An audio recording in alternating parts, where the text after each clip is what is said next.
Hello and welcome to episode 2 of Post-Game Clarity, where after the game... Oh, comes the clarity. Yeah. I'm Dorkaxe. I'm Drew Doodle from YouTube. And I'm Dave. Oh, and that's the intro. Alright.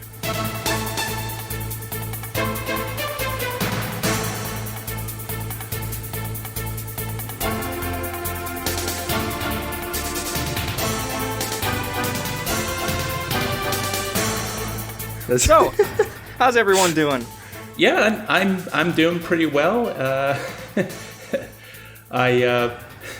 Do I want to talk about that? Oh yeah, I pulled my calf muscle in my sleep this morning. That woke me up. So getting older. Woo! Heck yeah.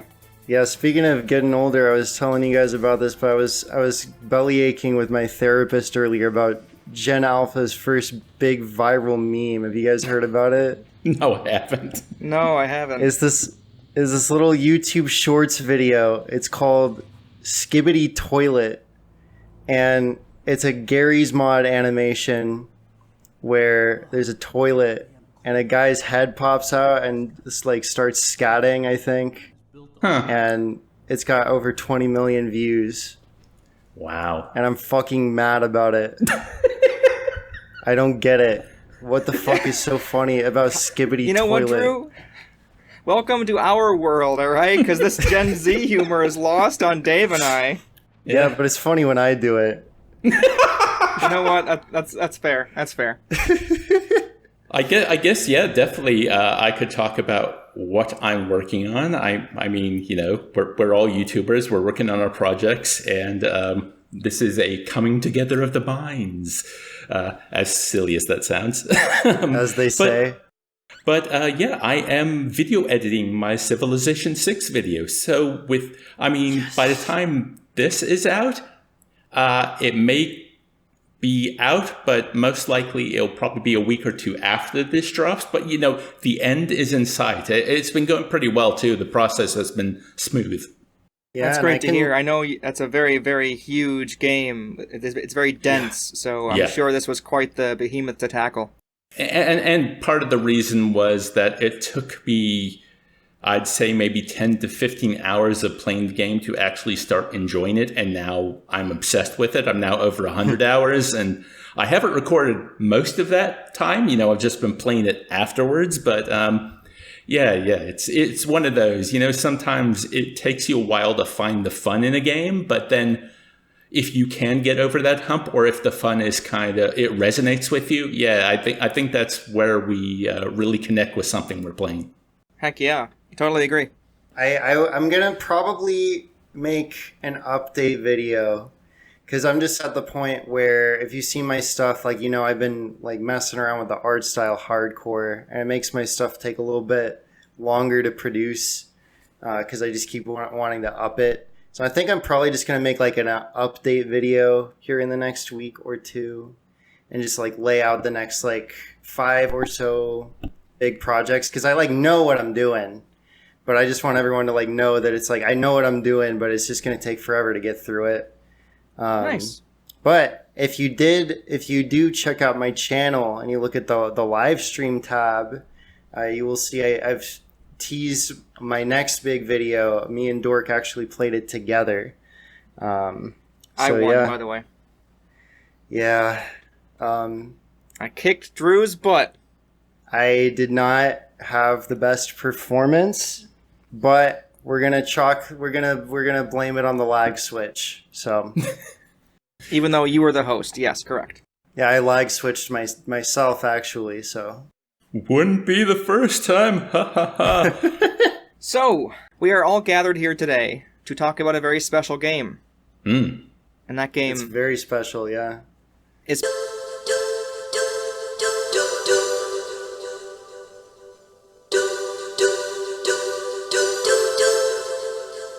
So Metal Gear Solid, it released in 1998 for the PlayStation 1. It was developed by Konami with the director of Hideo Kojima. This was one of his first brainchilds, essentially, and what basically kickstarted everyone's obsession with him, I'd imagine. He had like a few games, like Metal Gear 1 and 2, but those were on a little more hard to access consoles, I believe on the PC, right, Dave?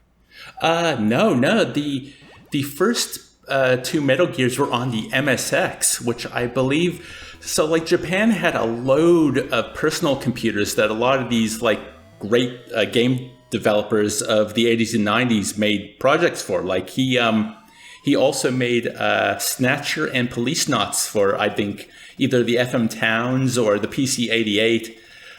It's like, because they were like the most graphically enhanced computers at the time. You know, they were kind of it's like the Amiga or the Commodore 64, kind of in between a personal computer and a console.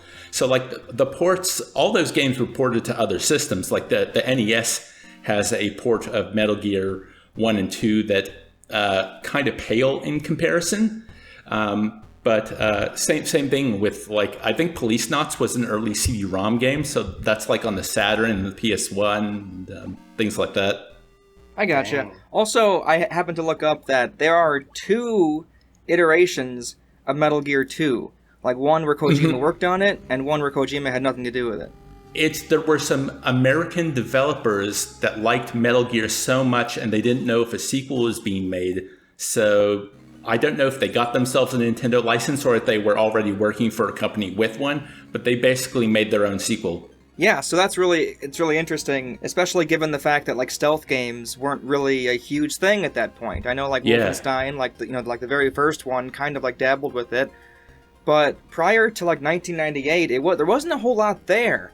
But 1998, it was an incredible year for games overall, but it also kind of kickstarted like the stealth, like, genre in a way, with 3 humongous heavy hitters that all hit in a very specific and interesting, like, way that was like unique to them.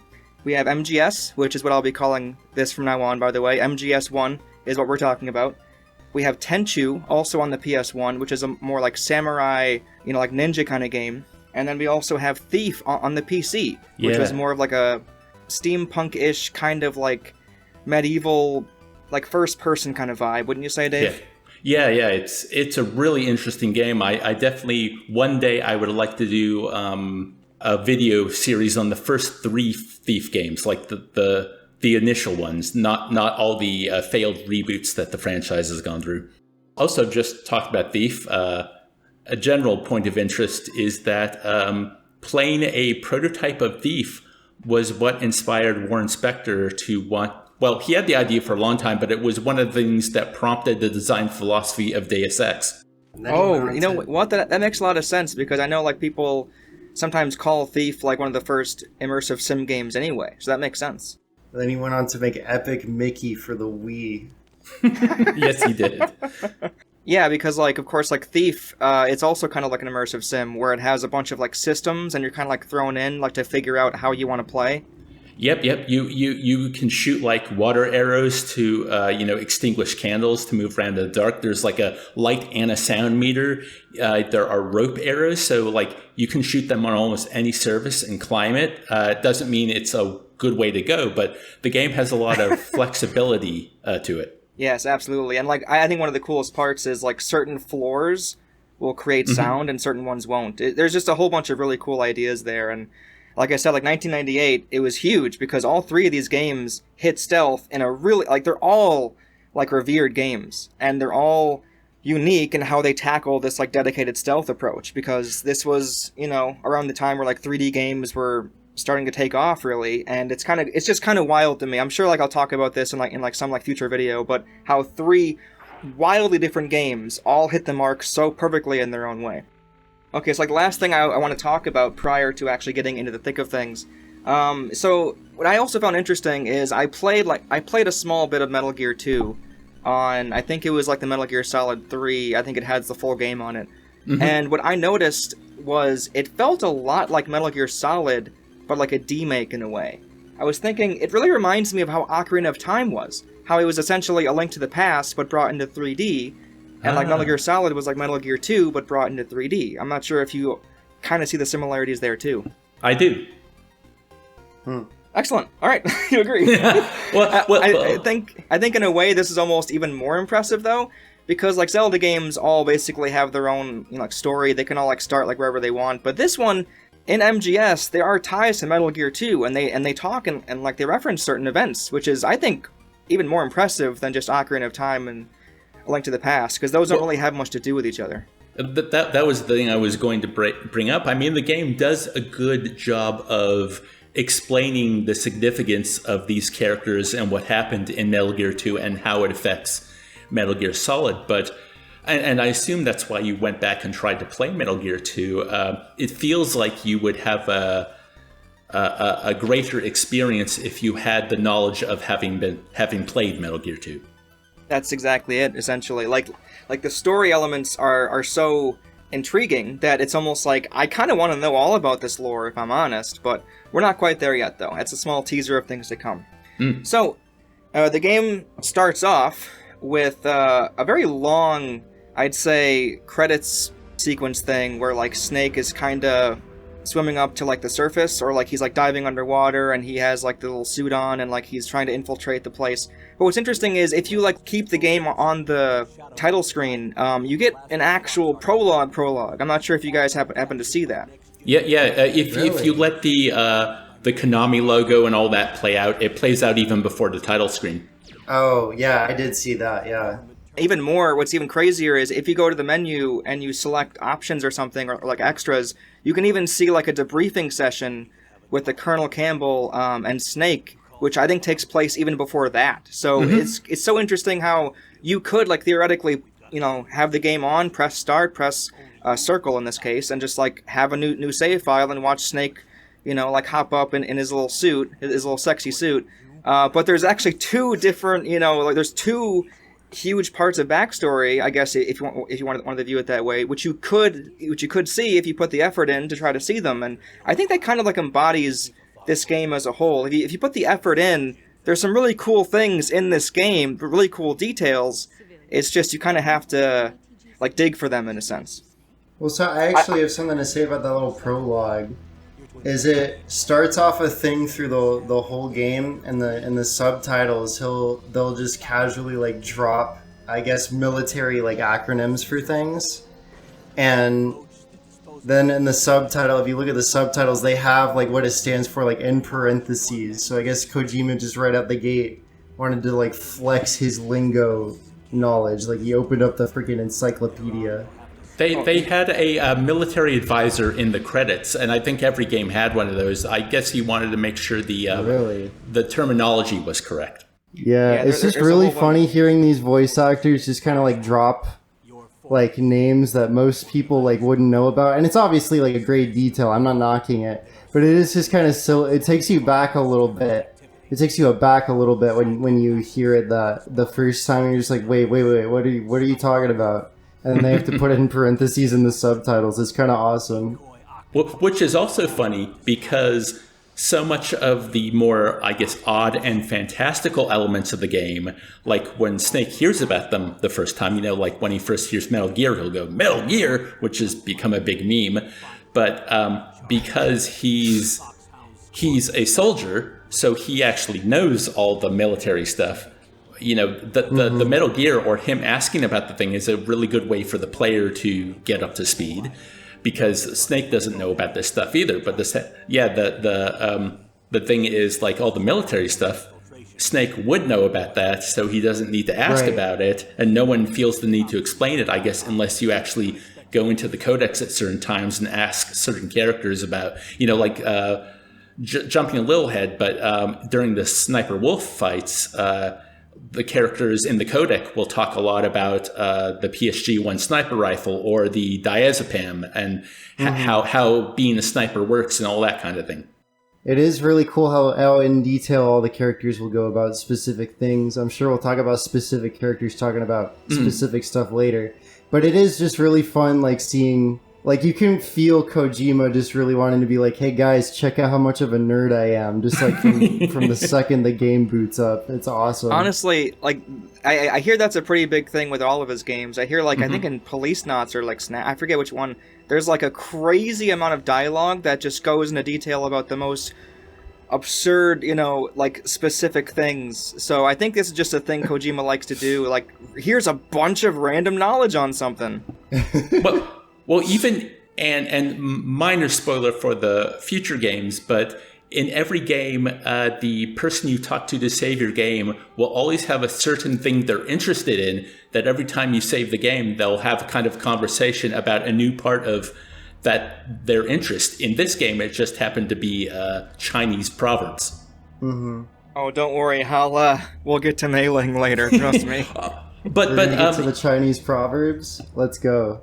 You mentioned it just briefly, Dork, and I guess this is as good a place as any, but I don't want to take too long, and it's not really a rant, but I just want to mention how disorientating it is to get back into the mindset of using the circle button for OK and the X button to cancel, because having played many Japanese games and watched a lot of anime in my life, I know that, like in Japan, the circle is the symbol for a right answer. So it makes sense on the PlayStation controller that the circle would be the OK button or the action button. But, I guess it's because it's placed on the right, and I'm so used to that bottom button being the default and also, I played the game on my PS3 where the X button is the default. So to get into the game, I have to use the X button. But then once the game starts, like I hit so many times, I would hit the X for load game and it would go back to the title screen. Oh, man. I also played it on the PS3 and I had the same thing, but it doesn't really hit me as much because I think I'm used to playing with the Switch Pro controller, and has the A button on the right hand side. So I'm kind of it isn't horrible for me, but I can totally get what you're saying. It is, especially on the PS3, because like you said, to get in the game, you're using like the American method, and then once you play it, you're like, oh right, I gotta flip everything about it. For some reason, I had an issue when it came to shooting the guns and having to hit square, and that would get me confused. I would always get like my muscle memory between the 3 buttons confused, and I would constantly like pull the gun out and then accidentally close it before shooting it because I would get confused. But that's definitely just a me thing. No, they I mean, it's more so in the sequels. I think I said in the chat that in Metal Gear Solid 2, to pull out your gun and then put it away without firing it is kind of like finger gymnastics. That's one of the things, even though it can be frustrating to play, I like about the series. They have, I wouldn't call them odd control schemes, but they're control schemes that other games don't use. So it's very singular to this series. And with this first game, it feels like it's beginning that journey, but yeah, they weren't quite there yet. Yeah, I can also, like, it doesn't really quite feel like other games, but it's funny because I played the game twice, like, this year, and on the first playthrough, I got really comfortable with it, and then for some reason, I just had a lot more issues with it, like, the second time, even though I knew the whole game, and it was only, like, a few months later. For some reason, like, this second time, I was having way more issues with certain things, like, well, I think you had to help me, with a certain, like, press R1 to make sure you put your stinger away, but besides holding out the menu, that kind of thing, so. Yeah, it for sure is a very unique way. In fact, it's interesting because I think, like, games nowadays use that kind of inventory system a lot more than, like, in the day. Because, like, if you think about it, it's like a sub-menu that's always, like, like a button hold away. That's really familiar, at least in terms of, like, Skyrim or even, like, Tears of the Kingdom, Mm-hmm. Yeah, the and you could see kind of the radial menus that have become popular in the last 10 years kind of being an offshoot of that. Yeah, I could totally see that. And I think it would have made it a lot easier to navigate because perhaps this is just me, but it always felt like I was going backwards on it. It always felt like I pressed, like up or down and I went the wrong way. Is that how you guys felt? Yeah, no, I constantly got turned around in those menus. In fact, during the final boss, when you have to switch between... I was switching between a couple different weapons for whatever you have to do there, and for some reason... Or I was switching between having that weapon, the weapon you need for that, and no item. And for some reason, when you open it up, no item moves directly to the left. So when you move it to the left to go to no item, the next time you open up that menu, then the then the stinger is to the right. So then I would hit left and it would go 2 spaces the other way, and then I would have to hit right twice to get it to actually equip it, and it just got so disorienting. Honestly, like, obviously radial menus are great now, but specifically in the context of this game, I never quite got used to it. I kind of just wanted like a Zelda pause menu. Like, I kind of felt myself like kind of feeling that throughout the entirety of playing MGS. I think it, see, on the one hand, I really like enjoy how it feels, but on the other hand, I really hate how it feels, because I swear, you waste so much time just like sifting, because again, when it's just like a horizontal line, I'm pretty sure it's horizontal, right? Or is it vertical? It's kind of both, isn't it? It's like in the corner. In the sense where like you're scrolling by all your stuff, you know, like one at a time. It just takes so freaking long to get to what you need, especially if they're not close by. And we all know how often you have to go back to your key card. So it's just like, God, let's go back in. Beep, beep, beep, beep, beep, beep, beep. There it is. Yeah. So or like if you forget that you moved it and you walk up to a door and it's like, God.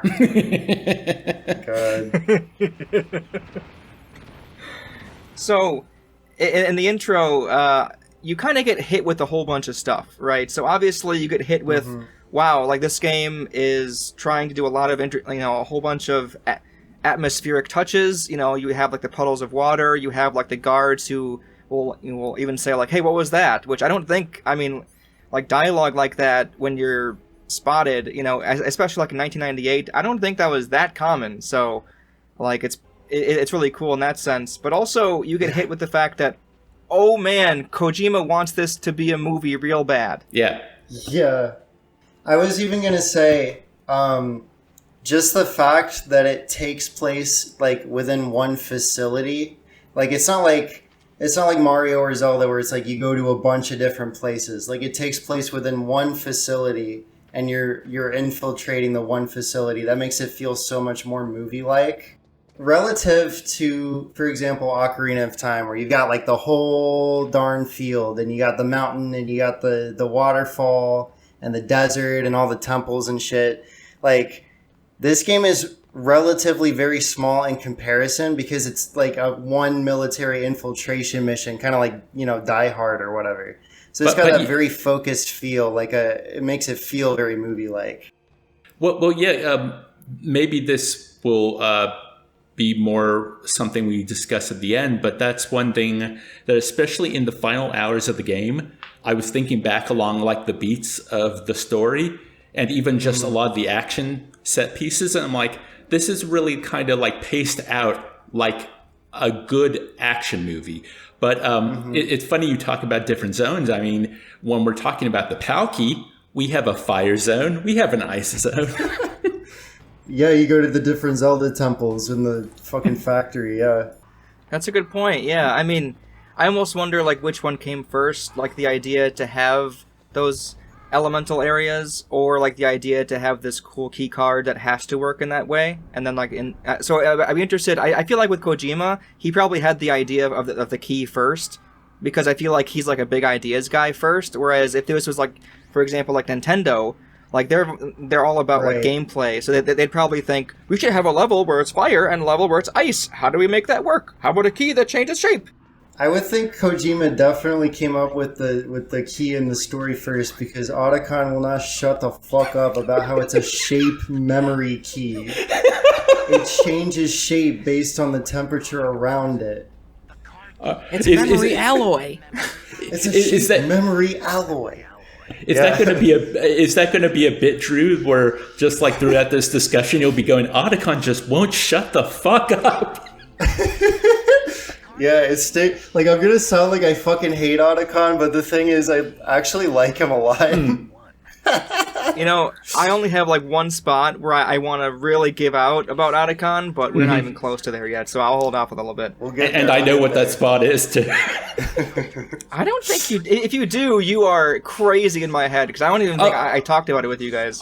Okay, then maybe it's not the spot I'm thinking of.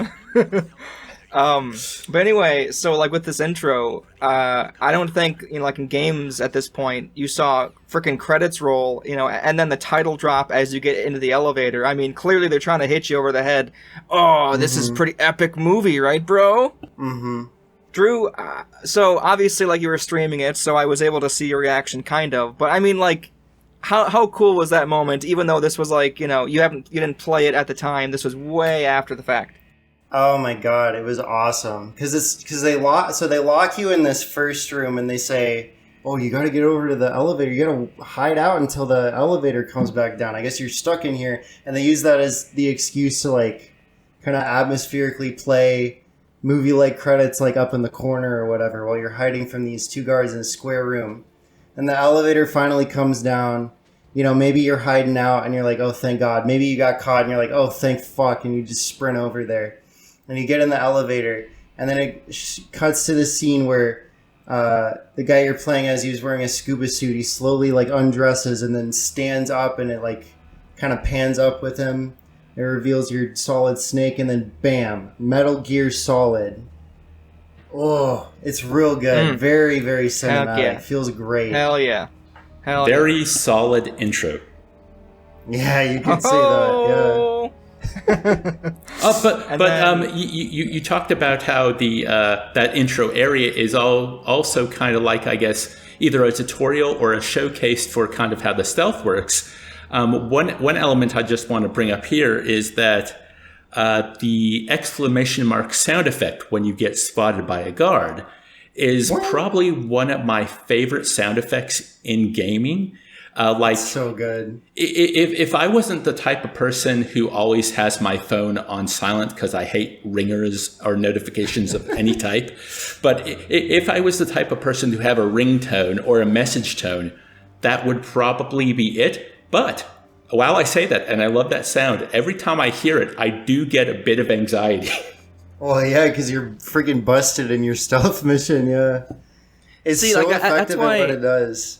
That's why anytime I hear it, because I know a few nerds, right? Anytime I hear that, like from a ringtone, I just think, well, at the time I didn't think anything of it because I only played this game this year. But after the fact now, I'm thinking I could never handle that because, like you said, Dave, when I hear that, that's not a good sound. You don't want that sound to happen. So hearing it would give shit. I'm under attack. Throw coffee in face. Run away. Yeah. I will definitely say it was one of the better video game references in Wreck-It Ralph, I will have to say. Oh, damn, they do that, don't they? I saw that movie when it was in the cinemas, and I can hardly remember a thing about it. Yeah. They have a scene where Ralph is looking through like the lost and found, and he pulls up a thing, he's like, what the fuck is this? And it pops up, it's the exclamation part with the sound effect. He just tosses it over his shoulder. It's so funny. Mushroom? No. What is that? No. After we get to the elevator, we have pretty much like tutorial round 2, where even though we were just like forced to, like we were almost like thrown in the fire essentially, we weren't told much. You just have to not get caught in that area, for however long it is, and then you have to go in the elevator. Now it's like, oh wait, I forgot. We should probably tell the player what this game, like what to do. So then you get the endless, I think it's like 5 to 10 minutes of straight codec calls introducing all the characters on the codec, and then they go, oh, press this button if you want to do this. Press this button. What's over there? That looks like a security camera. And also, by the way, Drew, I totally agree with you now. Like the small cutscene where like they show the first security camera is placed in a terrible way. I got caught the same way because it takes away control from you to go camera, and then the fucking guy's right there and he sees me. yeah, Dave. I don't know if you saw the stream, but I was trying to sneak around to where there's like stairs on the right side of the building, which is like I think the optimal route to get in the building. And so I went like the long way around. I was trying to approach the stairs from like closer to the building. So like I went up north and was trying to go down south to veer onto the stairs. And then no matter what, like the camera sees you, and there's a cutscene where like Snake sees it and he's like, what the fuck? There's a camera. And then he just stands there. And the first time that cutscene happened to me, I was stuck like in the position and the camera just looked at me and I got busted. It was so fucked. Yeah, I'd say, in fact, I even have that in my notes. Because at first, like, as I was watching it, I was like, I mean, it happened, sure, but it isn't that big of a deal. No, I think that's genuinely, like, the worst small bit of cutscene in the entire game. Because I didn't have any other issues at all. But that one so stuck out to me. Well, it's funny because the game does that purposely to really screw you when you first enter Comm Tower A and you have to run all the way up. Oh, trust me. Anytime I saw a security camera after that point, I freaking was as careful as I could possibly be. Yeah. So I guess I did learn my lesson, but it was a little bit janky. Shaft grenades everywhere. Hey, Dave. Yeah. Hey, Dave. Yeah.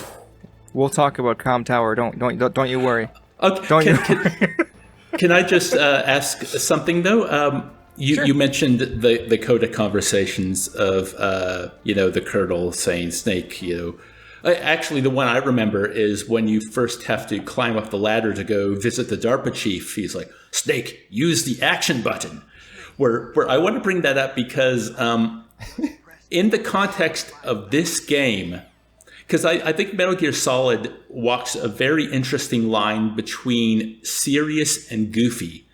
And it doesn't really veer too far into one or the other. I mean, there are moments that kind of do, but I don't know, the way it plays it, just to me, it always seems like it's a little bit of both and never, while I think it's taking itself seriously, I also think it's having fun. And so it's a very, I think it's a really hard balance. And one of the things I think that lends itself to that is how the Colonel is so upfront about you're playing a video game. If you want to do this thing, press this button. Where other games do that, and it seems like it kind of pulls you out of the game because you're like, well, this character is just telling me how to play the game. There's I don't really feel a part of it anymore. Yet with Metal Gear Solid, I think the fact that they're just openly just talking to you, and also that it's a voice actor as well saying these lines very seriously.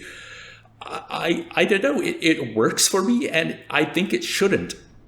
Yeah, I kind of agree because, I do agree. It does work, but it shouldn't. Yeah, I like the way that you phrased that a lot because, literally the Colonel is like, Snake, if you ever need to call us, press the select button on the PlayStation DualShock controller. You can access the quick access menu by pressing down on the control. He stays in character, while delivering it. It's not like it's a separate character that's just for the tutorial stuff. They integrate it between each of the characters. Yeah, and we'll talk about it later, but that's kind of Psycho Mantis's shtick as well. Oh boy, I can't wait to get into what he was talking about with me. So I have two things to say about that. One, I agree. I think it really varies on the game because there are certain games where I just think, oh, this character is saying controller stuff. Okay, but there's almost this wholesome adorableness to it. When I hear Campbell press the I love Drew's impression. Press the select button. It's oh, okay, I will. It's just so adorable. It's anything for you, buddy. Yeah. But perhaps that's why I have him higher ranked on my list. But we'll get to that later. So we could get into that now, but I think I'll hold off. Even though you kind of addressed it though. But I have the question. I don't have that many questions, right? So you basically stole one from me. I have a question word for word that it seems that with Kojima games, they hang on a knife's edge of genius and stupidity.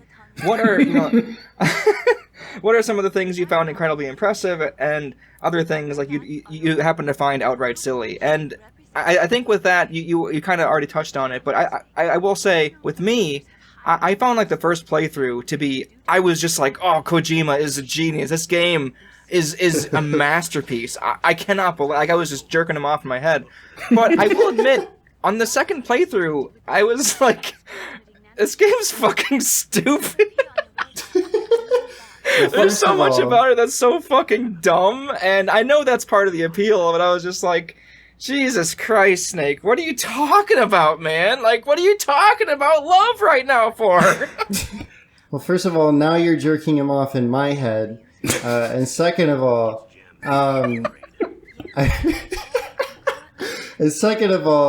will have to say this game remains timeless because of the genius like themes of the story that are very serious and are handled really well for the time in a video game, but also like hold up really well today, like the discussion of the main theme of the game, which I'm sure we'll get to later.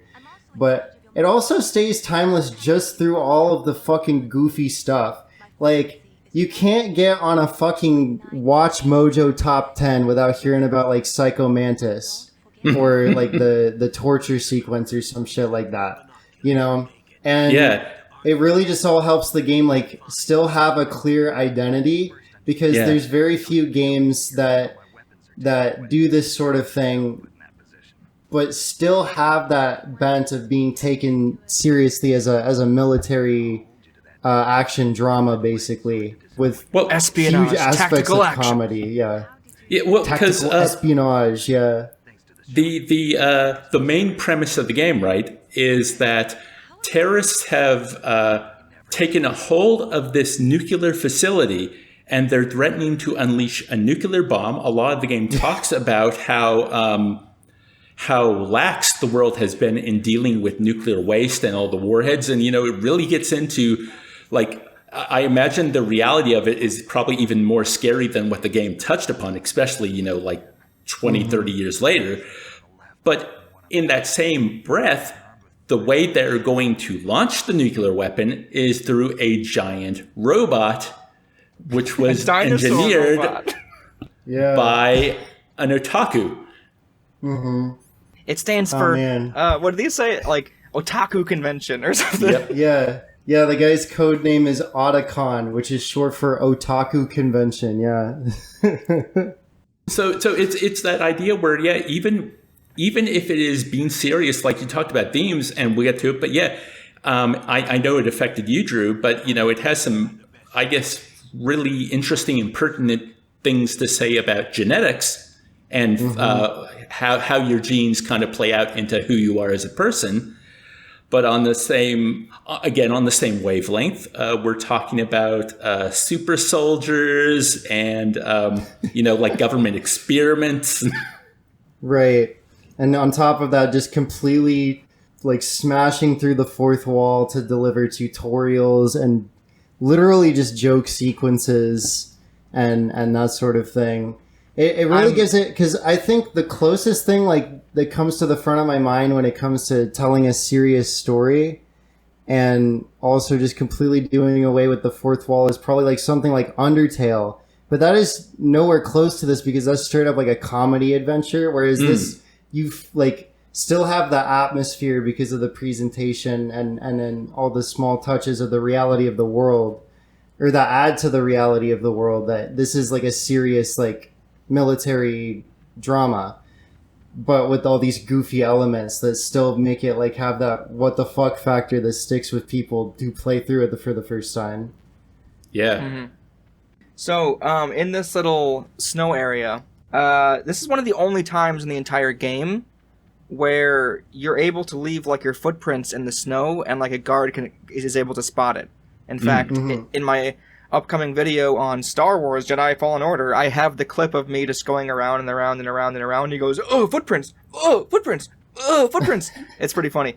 But anyway, I think it's really interesting how there's a lot in this game that is surprisingly underused. For example, I'm pretty sure like there aren't even any more like puddles in the game. It was just that one intro area. And like with the snow, there's no guards who can see your footprints, I'm pretty sure anyway, in the entire rest of the game. No, you're right. You're completely right. So it's one of those things, again, this could be its own discussion thing, where you can see that there's a lot of care put into certain details, and even though they could be, pretty minor in the grand scheme of things, like, for example, a guy like using, the fucking toilet or whatever, and then you were able to choke him out. Even though it could be like a one-time thing or like a one-off, like event, it seems like that Kojima really cares about those small details, even if it's only going to be in front of the player for like 3 seconds. I think you guys would agree on that, right? Yeah, and it's balanced out by a very tedious amount of backtracking that's baked into the main story. Yeah. We're not quite there yet, but but you are 100% right on that. It's kind of fun. Dave, we just started the game. It's really interesting that you say that, though, Dave, because you're right. It contrasts hilariously, and which is pretty like fitting for this game. How there's a lot of it that's just outright stupid, right? But that's part of the fun. Is how much it contrasts with like the core problems in like the later game, where there's a lot of cool like one-off moments. But it's like, well, there's a lot of drawn out, just almost garbage later on too. So it's just like, what on earth was going on there? And not even late game. Like I'm recalling when you have to go back and get the sniper rifle. That's a big backtracking section. And then when you escape from the torture chamber, you're way back, kind of at the start of the game. I think I kind of like put all those in my head as just like, oh, all the backtracking bits, and I think I just kind of pushed those to the end of the game. But I think you are right. I would probably like consider like the sniper wolf section, at least their first battle, to be probably like right in the halfway point or so. But like the last thing that I wanted to mention about this area is, of course, you have like your cool items, here and there. You're able to go out of your way to collect, which is neat. But I think the coolest part is that intro tutorial, small like little cutscene thing, because you don't have control of Snake, but he still like moves around as if someone is controlling him. It isn't a cutscene in the sense where you get a cool angle on Snake hiding, or like using his little scope thing. No, it looks exactly like a person at Konami played the game for a small bit and like used like the scope and like he he walked backwards, in that spot where you're able to like start playing. I just thought that was a really cool little moment. It is a really awesome moment. I like it a lot. Even if definitely like it's just programmed into the cutscene, because they just say, oh, Snake moves this way on the grid, opens menu, moves to this position on the fucking Z-axis. Like, it just adds to like the reality even a little bit more, because it's like, oh, I can actually like just do that. Like, that's not like a crazy dynamic camera angle cutscene action thing that I could never hope to do in the game. Like, it actually just is part of what you can do. Yeah, it's especially because one of the things I really like about the game, especially this time through, was just how dynamic the editing is. Like, codec conversations are kind of their own thing. They're a static image with minimal movement or maybe a different facial expression here and there. There's a great one with Otacon later in the elevator. But for the actual cutscenes, like, angles and they always quick cut, like it really feels like action movie cinematography. Like it never hangs on anything too long. It uses very dynamic angles. I'm thinking now when like Snake walks through the hallway to the ninja fight, how there's all those dead bodies in the hallway, and it's really off-putting. And just the whole game, I really noticed that when it comes to kind of even lighting certain rooms to have certain colors to evoke mood, just the presentation, because I also want to bring like not only the voice acting but like the sound design, the music cues, like the presentation itself for a game from 1998. I think it is still immaculate. I agree completely. In fact, I played 3 to 4 1998 era PS1 games all this year essentially, and I was just blown away. I think that's why I liked it so much, on the first playthrough, because it's just I couldn't believe how much like the background tracks would add to like the mood of everything, and of course like the actual like voice acting itself was miles better than anything else on the PS1 at the time. It's not even fucking close. Like, you can easily be like, oh, like Snake has a cheesy voice here and there. Bruh, like, go play any PS1 game, 1998 or before, and be like, oh, this is what the contemporaries were, huh? Wow. Yeah, if you want to make fun of the voice acting in this game, shut the fuck up and go play Star Fox 64 for 2 seconds. And then come back and we'll see who looks like a moron, yeah. It's weird because... It's weird because the meme is that, David Hayter's Snake is really cheesy, and I think I bought into it over the years playing through the games, even though I love the games, and I think he's great as, I was one of those people that got mad when David Hayter was replaced with Kiefer Sutherland in Metal Gear Solid 5. Just, and it's not even who's better, it's just this man has been Solid Snake for the past 4 games I played and loved. I don't want someone different. And it's I think it's that same thing where we talked about that balance between goofy and serious. Like, Snake is completely serious, but he often has to say ridiculous things or kind of be exasperated, the Metal Gear. But I guess it's not that the voice itself is goofy, but I guess there's a playful quality to it. Yeah, it's definitely got like a kind of like just generic Western action movie hero kind of vibe to it, But he definitely like is a talented voice actor, even if he's got to say like mouthfuls of ridiculous stuff.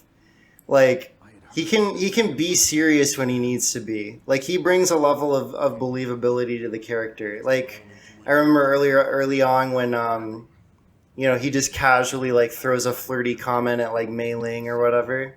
Like he just delivers it very naturally. Like it just sounds like, oh, like I'm surprised that the character said that, but he just said it in the way that it just sounds right for him, Yeah, I agree. Like, again, there's a whole bunch of, the actual content of his words. You could, we could easily talk about how a whole bunch of it is like, okay.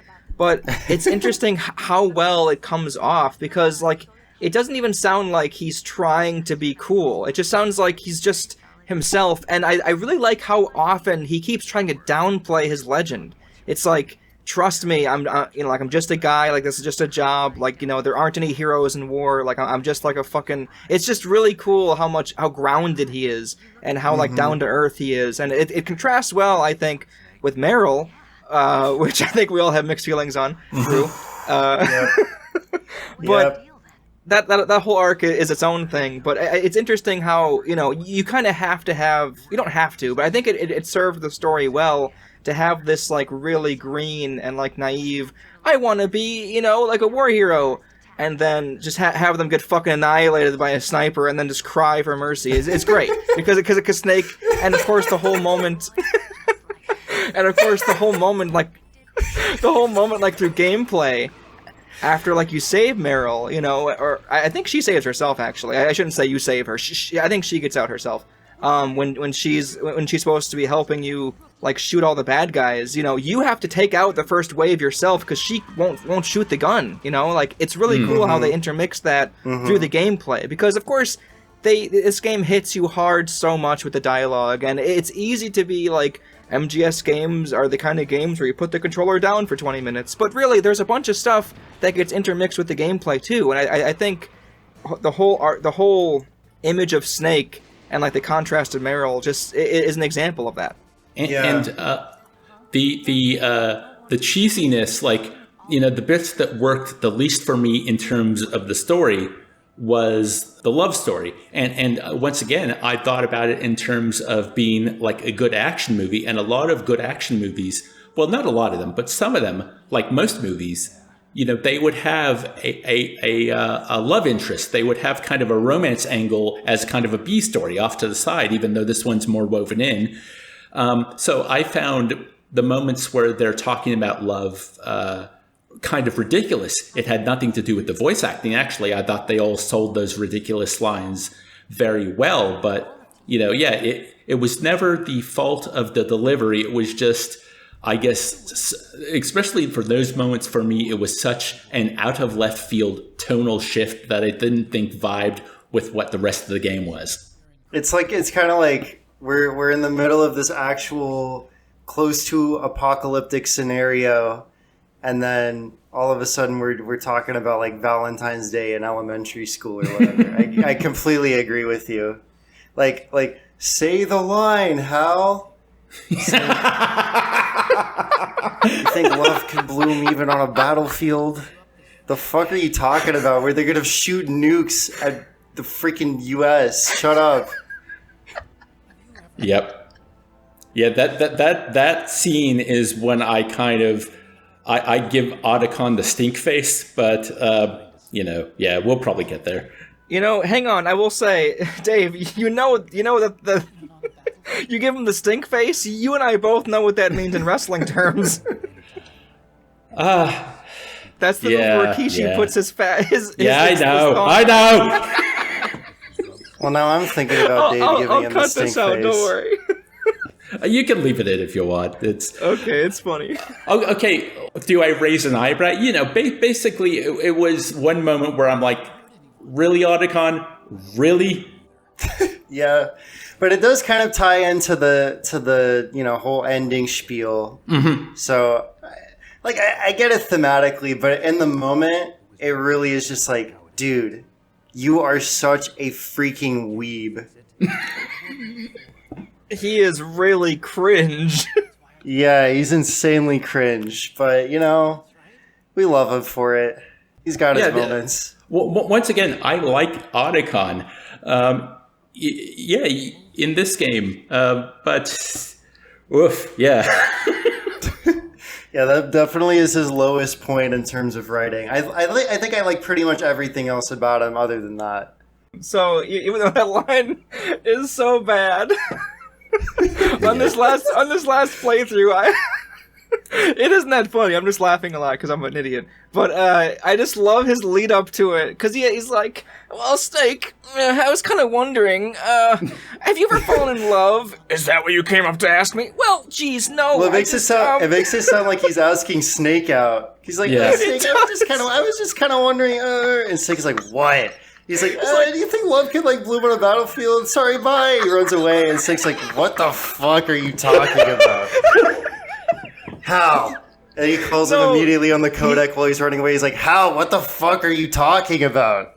No, but he doesn't. He goes, "I think love can bloom anywhere where there's two people." It's like he's just totally into this idea. Like, oh, you know what, Otacon, I thought you were here for a dumb reason, but now that you've worded the question like that, I'll give you an answer. Yeah, he's completely serious and earnest about it. Yeah. It's like, anywhere there's two beautiful, conventionally attractive people. Yeah, I do. Tough luck, buddy. Yeah, maybe for me, probably not. You're probably a little bit down on your luck there, pal. Sorry. Nah, I'm gonna go stop a robot. Bye. Yeah, go back to your waifu. Go turn on one of your stupid Japanimation shows. I don't know. Watch Speed Racer. Oh my god. So now that we've already gone through, Meryl slightly and her, hesitance towards shooting the gun, and we've also already covered the whole climb the ladder with the action button, we can move on to getting our way to Ocelot. But first, how cool is the part where you have to find the area in the wall where there's the cement over it or something, and you have to blow it up with C4? I really like it. I like it a lot. I've always not really enjoyed those things from the early 3D Zeldas where they're like, you can hear what a hollow wall sounds like. It's never been obvious to me. But in this game, they make it a lot more obvious, so it's a lot more fun to lean against the wall and just knock on it over and over again and just hear the difference in sound effects. Oh, you did it that way. I was using the first person view it's pretty obvious, the drywall is a completely different color. It's interesting. I was watching your stream, Drew, and obviously I was there, so but I was like, oh, I didn't catch all these other areas you could use C4 in to get extra supplies. So that was really neat, to discover that from your stream, because I only found, I remember in the first playthrough, on my .07 playthrough, because again, I tried to play the game many times in the past. I couldn't ever break through the Ocelot fight. But I couldn't find it the first time through, so I had to look up what I was supposed to even do, and I'm like, oh, it's actually really obvious now that I play the game the way it wants to be played with the first-person view and hitting the walls and stuff, so... it was one of those things where it's like I wasn't in the right headspace to play the game like it wanted to be played. Whereas like the time I really enjoyed it, I approached it with like, here are the controls, here's how it wants to be played, let's enjoy it, and it worked out. So, after this, we have our first encounter with Revolver Ocelot. Yes, what is he called? Shalashaka or something in Russia? I do not know. Is that a thing he says? I think it was the second time you're getting tortured, he starts talking about his own past. I only went through the torture 2 times. I think Drew, you went through it maybe 3, was it? Yeah. So the Ocelot fight, I actually had so I've been sitting on this copy of MGS for like 3 years.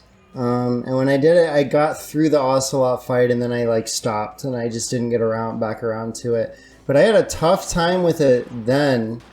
I swear I had to try the fight like 6 times. But this time, and Dork saw this on stream, I walked into the Ocelot fight and I just like clocked his ass like instantly. Like I had a little bit of trouble, but I got him first try even though I haven't played in like 3 years. So I did not have trouble with it this time.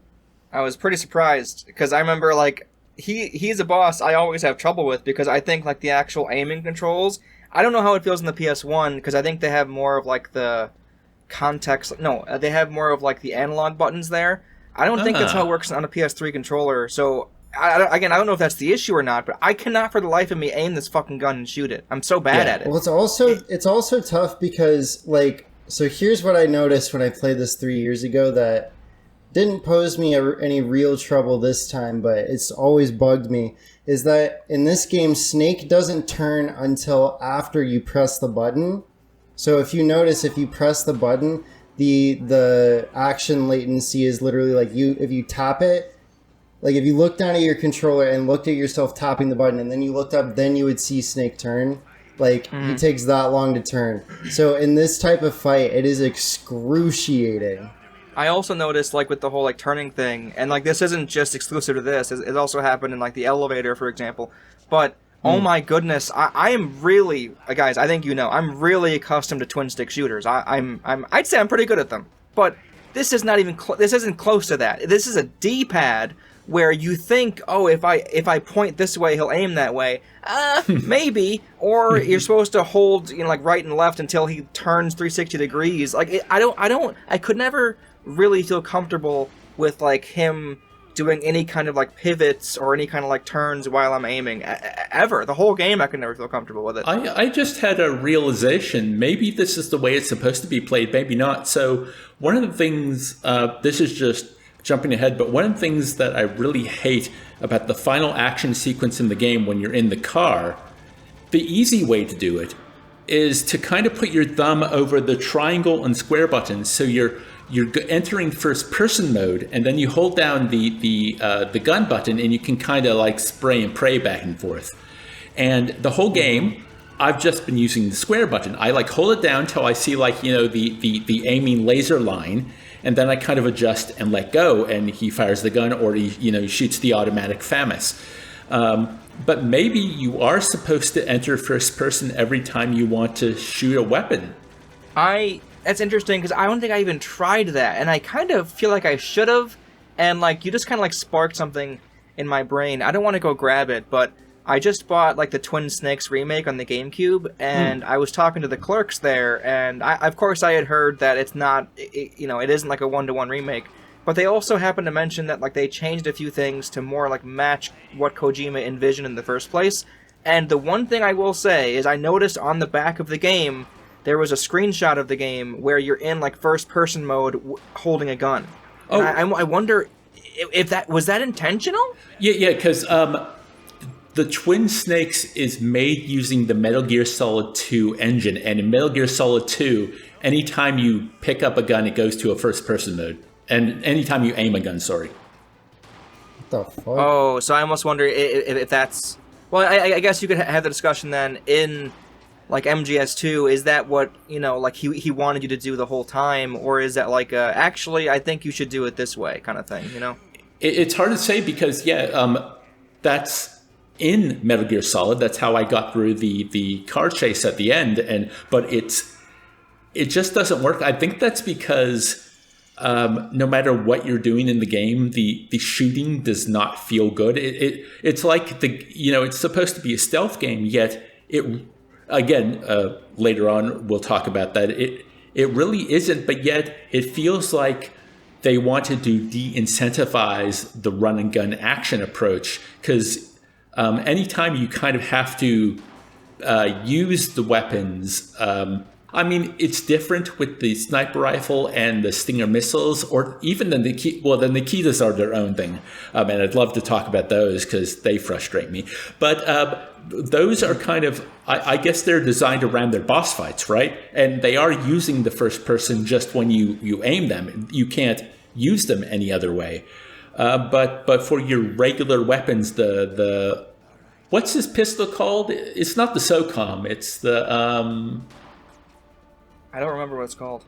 But his pistol and the FAMAS are both, I spent the whole game just pressing the gun button and I was shooting in a third person mode, the way I play the rest of the game. It was only at the end of the game where, going to that first person mode for the base guns, and it's not great.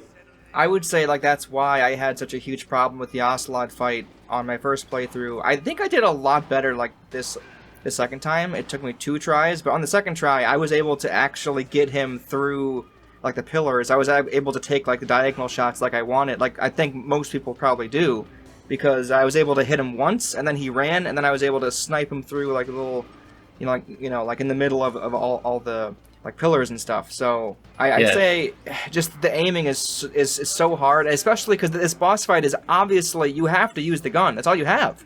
Mm-hmm. So it's just it's the first major section where you have to, yeah, it's interesting because there are other cool boss fights where you have a little bit more room if what you want to do. I think this is how it is in a ton of games where you eventually get a lot of options in combat. Those first few encounters though, and that first boss, that's pretty catered to exactly what they wanted you to do. And what they wanted you to do is get used to I'm pretty sure it actually is called the SOCOM. They wanted you to get used to it and fucking win with that. Because I don't think you can do it any other way. You can't. I think I tried it. In fact, I tried using the C4. That's one of the only things you have with you, and it didn't work. So, shit. In contrast, a lot of other boss fights you can use things you might not, think you could. And I'll get to that later. But this one is very much, here's how the fight is programmed. You better get good, right? And I know you mentioned this happened in one of your playthroughs, but that was my memory of that fight when I first played the game back in the mid-2000s or so. The trying to shoot him through the pillars and hitting the bomb on President Baker and then blowing the whole room up. Which is kind of crazy if you think about it, that is a failure state, because that happens anyway. Yeah, yes, it does. I will say, I think it's really cool that you can just end the fight by running into all the tripwires and just exploding and you get game over. Obviously, the threat is real because they literally present that to you before the fight, but it's really cool that they punish, that they give you the obvious consequence for just going ahead and doing it anyway. Dave, if you happen to have anything you're really dying to say that kind of relates to this fight, right now is a good time for it. Well, because Ocelot loses his arm after the fight, this is the only time that you get to see him doing his gun tricks, before the fight starts. Yeah. He does all that fancy pistol spinning. I just really like him as a character. I like the idea of someone who's really an expert with these archaic pistols. His facial hair and demeanor. The name is kind of ridiculous, and I think his voice is great. His voice is really good. Mm-hmm. I agree. Drew, you were talking about trying to read more audiobooks. An audiobook from Ocelot would be pretty sick. Oh my god, that would be fucking amazing. But you know what's even better than just his voice? His little finger tricks with the gun. Yeah, the fucking that thing around.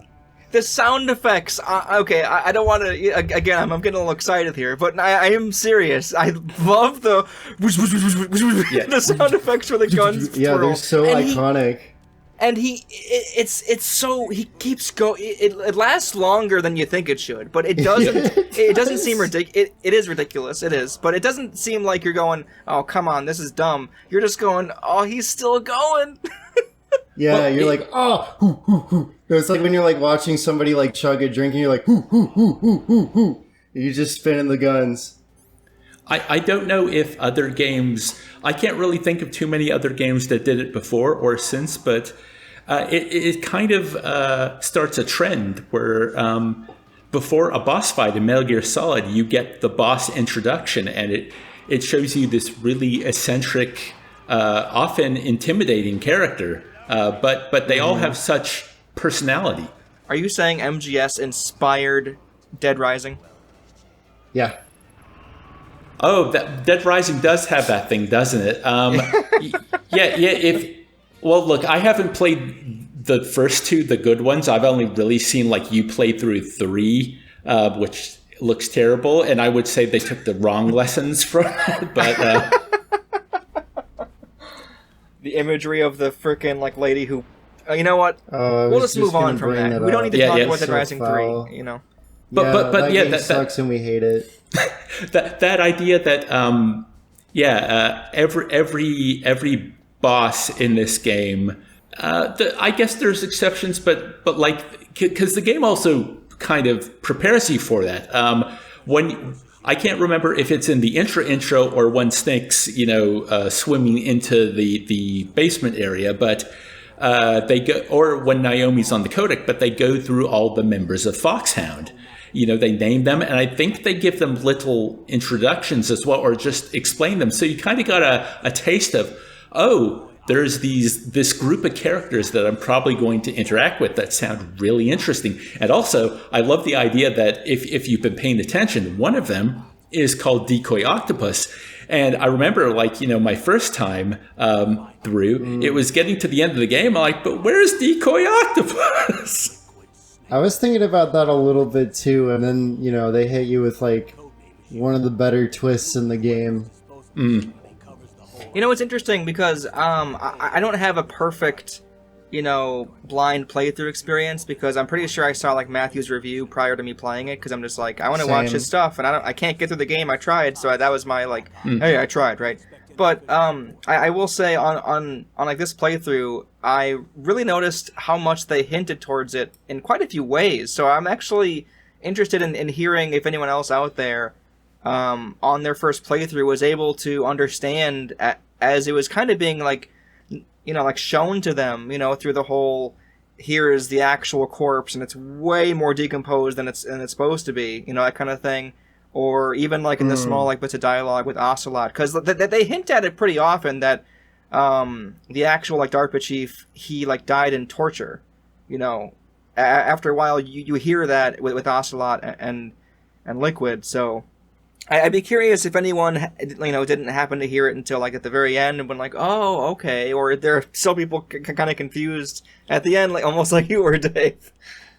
Yeah, I'm just thinking about that. The foreshadowing, it was really interesting. Not only that, but I think what kind of throws you off the scent, because the decomposed body being in your cell at that halfway point is quite a reveal or a hint towards what's going on.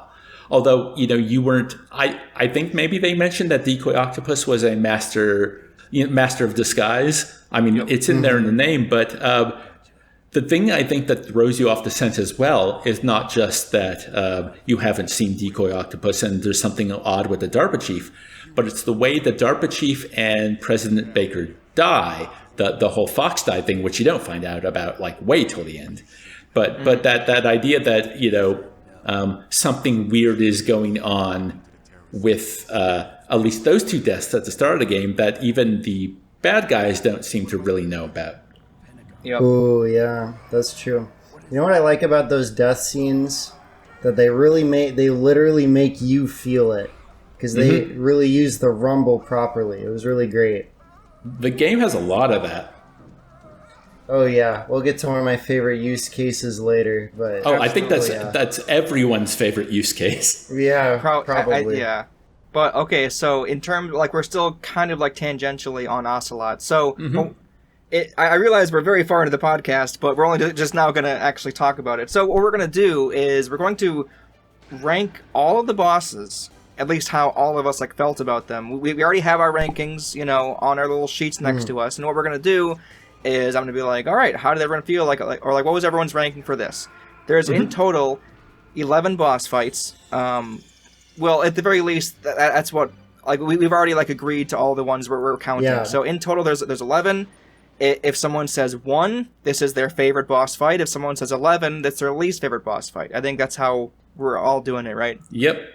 All right, so Drew, Ocelot, let's hear your number. I put Revolver Ocelot at number 8 out of 11 because Dave? he's really boring. Really boring? Because he's the first boss fight, so he's just inherently going to be the least interesting. I think something I want to clarify about my list, I think you guys will probably agree with me, is that, like, the ones I really, really like and the ones that I really, really hate only take up a couple spots.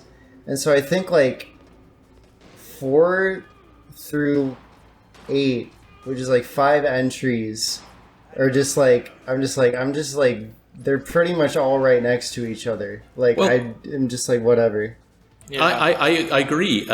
That's actually why for my NES videos, when I do my ranking at the end, I call it arbitrary because you hit it right on the money. The stuff you really like and the stuff you really dislike, they instantly go to the top and bottom of the list. It's very easy to place them. Everything else is really in the middle. It does seem so like, you know, well, today I put this over this, but if you ask me tomorrow after my coffee or you ask me tomorrow, like before bed, I might change them or put them somewhere else. You know, it's that idea that the middle of the list really is the middle of the list. Listen.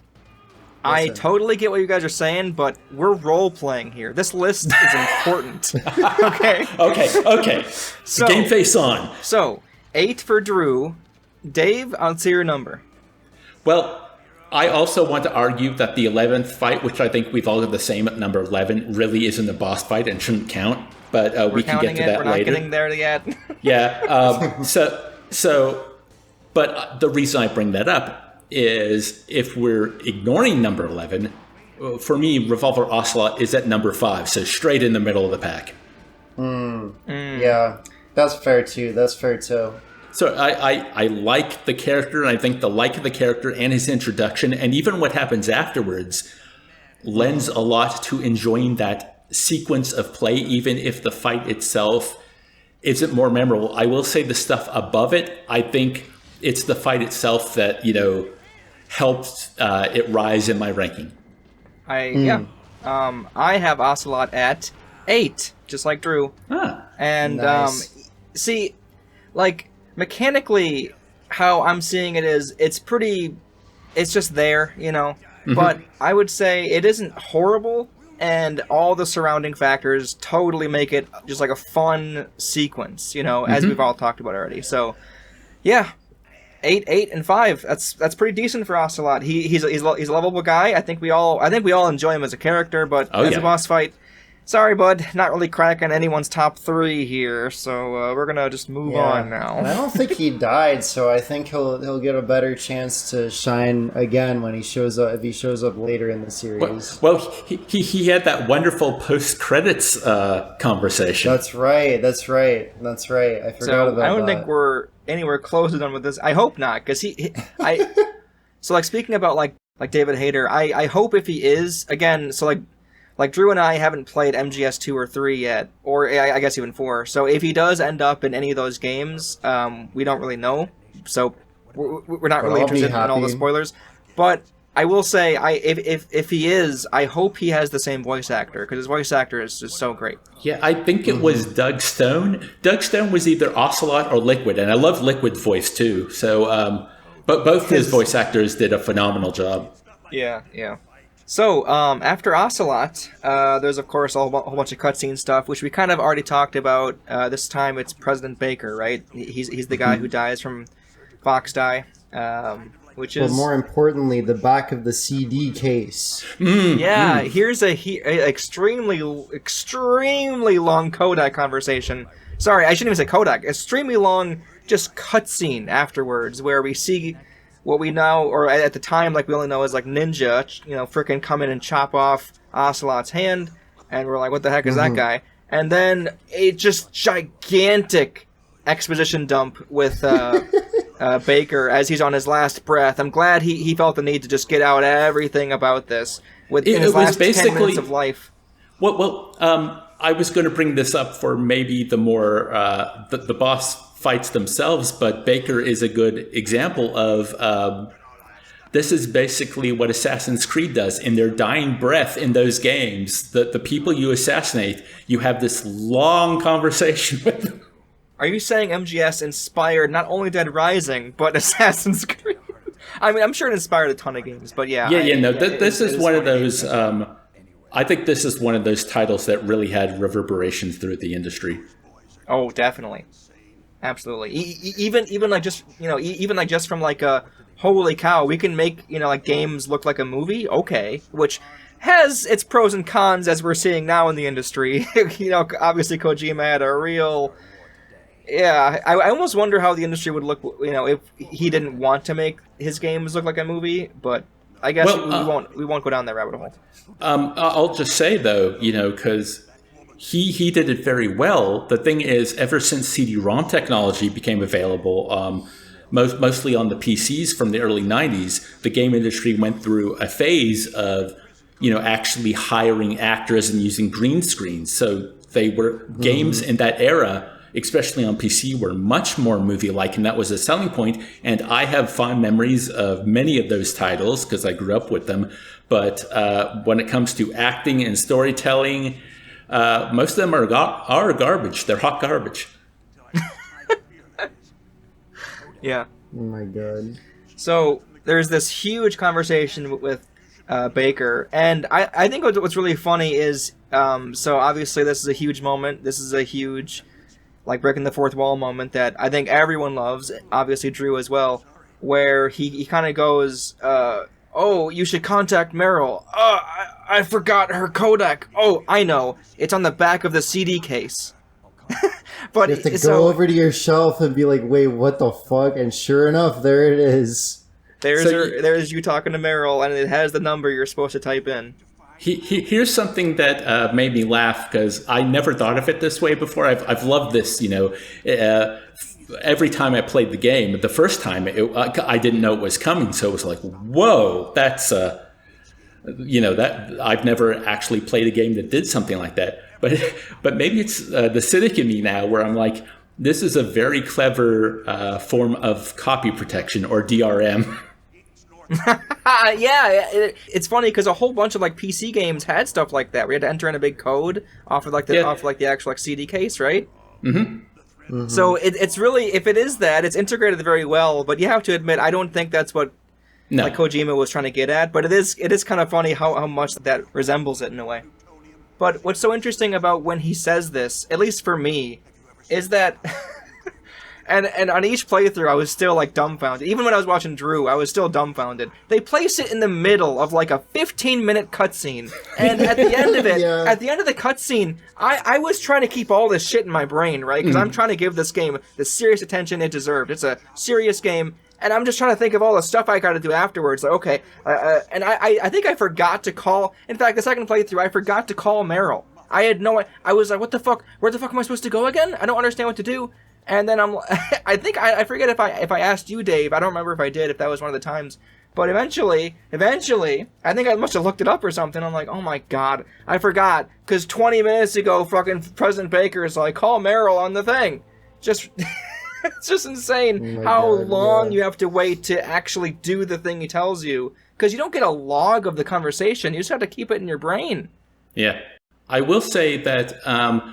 I didn't try this myself, but I assume that, It's what I did for every boss fight. The instant the boss fight started, I would go to the codec and see what everyone had to say about how the fight worked. But I imagine there were a couple times where I was confused about what to do next, like when you first have to grab the PAL key from, it falls, it gets shot out of your hand and it falls down, below Metal Gear. And so like I called Campbell and he was able to go, use your mine detector, Snake. So I imagine if you called Campbell, he probably would have reminded you to call Merrill. But you're right on the money, because as well, that President Baker conversation is really interesting, because that's when he's starting to talk about just how inept all the countries have been about stockpiling their nuclear weapons, disposing of the waste, all that stuff. Mm-hmm. Yeah, it's a very, very, it's a very great cutscene, but it's just interesting how it's like, here's what you should do next, but now I'm going to talk 10 minutes about like the problems with like nuclear stuff around the world. It's very interesting, and I love all the stock footage. It's a big meme now with all of these games, all the stock footage stuff, but I love it. It creates this like sense of almost like you're in school and here's like a history lesson kind of thing, just out of nowhere. It's so fun. It is really hilarious because it feels like Kojima being like, hey, here's my thought on state of the world in current day. But like, it ironically has aged insanely well. Oh yeah, absolutely. Because at the time, of course, this was obviously we are still in like the post Cold War era, but I think like nuclear stuff is just going to be a topical topic. Is that redundant to say? for quite a while, because that's the age we're living in now, where it's like, well, we've kind of advanced to just nukes, and that's really the end game. So let's hope we don't F up each other with nukes. that's basically all we're doing now. Anyway, so after that, let's see what we got here. I think pretty quick we have like the next boss fight with Vulcan Raven in the tank. Now, I know this one isn't super popular, but like prior to me asking your rankings, actually, how about for this one, I'll ask you guys, each of your rankings first, and then I'll have you guys explain. So I'm going to start with you, Drew. So Vulcan Raven in the tank, what is your number, and could you elaborate? I put it at 6.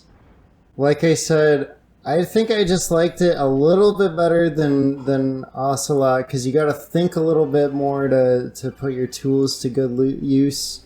Just be a little bit more scrappy out in the snowfield. That being said, like I said, like 4 through 8 on my list is like they're all pretty much smushed together anyway. So it's only like I only put it a little bit above Revolver Ocelot. Interesting. Yeah. I would say, for me, I have him at 10, which is almost the last place in the list, and it is, well, I guess I won't like spoil what I have at number 11, but it's one of those fights that just, even like when you do it right, and like exactly what you're doing, it still feels kind of awkward.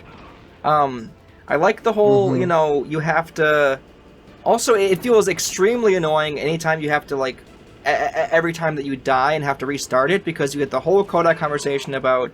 There's a whole bunch of stuff that happens prior to it. I think, like, Deep Throat, he contacts you right away, and then it's like, oh, like, there's mines everywhere, and you have to like, watch out for the mines, and then then once the tank actually starts, he shoots you back, and then you're way back again, and you gotta do it. And then once you actually have the fight on lock, it's just you kind of run around and you're like, here's a chaff grenade and here's a grenade, and hope the tank doesn't run me over, which happened to me a few times, and it's just very annoying when that happens. And you feel like you're in like the Looney Tunes cartoons, but it's just, I don't know. The only thing I think was really cool at the fight was like the dialogue prior to it, because Vulcan Raven says, snakes don't belong in Alaska, crawl on the ground like the snake you are, or something like that. And actually, that is a good strat to approach him. There's a small hill, and if you do what he says, crawl on the ground, you will avoid the all the incoming damage from the tank, which I think is very fun. And that's even hilarious. Cooler than that, this is not where I like learned about this, by the way, but if you crawl on the ground over like a mine claymore, you can grab it, and Yeah. it goes in your inventory. So that isn't a thing I learned until way, way later, but I think I almost wonder if that was a hint towards that too, you know? Who knows? Yeah, Now, Dave, I want to hear like your number first, if you don't mind. Yeah, well, actually, mine's exactly where yours are. Is I put it at 10, and the reason is inconsistency. Both, like, I think the idea is really cool, like how you can throw grenades in the open top of the tank, and then that will force the guy out, and then you can, shoot him. Because even though it's a Vulcan Raven fight, he never actually appears in the fight itself. But like sometimes I would throw the grenade and it would hit perfectly. And then other times it felt like it was the exact same angle, the exact same throw, and then it wouldn't work. Same thing with, aiming the gun at the guy in the tank. It was very frustrating for me because I never felt like what I was supposed to do would actually happen on any given attempt. I don't think I knew you could shoot the guy. I think I just kept throwing grenades the whole time. But it's interesting that you hit that, because I think awkward and inconsistent kind of like sums up the this whole fight as well. Because as you said, I guess I wouldn't have even like thought you could aim at him because you aren't at the same level as he is. He's in a tank higher than you, and you're on a 2D plane essentially. So, and it's also interesting how like the problems with the controls just like permeates almost every fight that isn't really straightforward. Because this one, although it is kind of straightforward in one sense, it's not really if you don't know what to do. And the control issues, especially this being so early in the game still, if you're not totally comfortable with them, it can. I wonder if this was like a brick wall for a ton of players who were trying to give it a shot, but weren't super invested. And once they found this fight, they're like, fuck it, I'm not playing this game anymore. It wasn't just this fight. I never felt comfortable with the controls up until the end of the game. That inconsistency, one of the biggest things for me is it was actually the area after this fight where I finally keyed into how useful it is to choke the guards out because they usually drop something, and it also, I guess it plays into that stealth fantasy where before this, I was actually just avoiding everyone. I was doing, a ghost playthrough.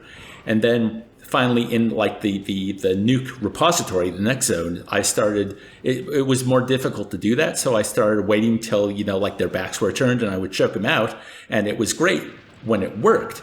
Because of, again, maybe this was easier on the PS1 controller. You brought that up before, Dork. But yeah, with the way the PS3 D-pad worked, it just, I was either too far behind them, so when Snake went out to grab him, nothing happened, and I would inch a little closer, and maybe I would just hit it one too many times, and Snake would run into the guy, and the guard would alert, and everyone would come down to me, and I'd sigh and just let them shoot me so I could redo the room. Yep. That happened to me a lot of times too. It's interesting. I don't want to like deviate too much, but how like Tenchu, as I was playing it, again, awesome game, and it's also like a stealth game, as I said earlier. But it's interesting how each of these games, in a way, encourage you to not be super stealthy. Because I guess what I picture as like the ultimate sneak master guy is you don't get caught. Like the people didn't even know you were there, kind of thing. Whereas like in Tenchu, if you don't kill anybody, you're not going to get the best ranking, in the level, and you want the best ranking because you unlock a new item essentially. Whereas, and as you're saying here, if you choose to not choke out every guard you see, you're not going to collect all the, I'm guessing, extra ammo and rations, right? Mainly, yeah. Yeah, and I at the end, there are certain parts on this playthrough I really could have used more rations. I was on death's door with one ration at times. I can't believe I got through certain boss fights with that health. And it's funny. I didn't put two and two together until you said that. I was doing a really good job of avoiding every enemy this time, and I got punished for it essentially. Yeah. So, with Vulcan Raven tank, that's how I have it in here. We have 2 10s and 6.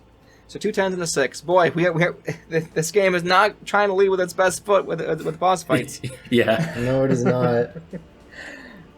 So if you're able to get past this, a short while, like a short while later, I believe it's the first time you acquire the Nikita, and you have to shoot it through the very long hallway where there's like a gas chamber thing where if you go in there, like you start to lose oxygen, and you have to hit the electrical panel the exact right way. Dave, I feel like you have something to say about this part. Well, I think the idea is interesting. I don't like the fact that I'll go through a couple things I don't like about this sequence.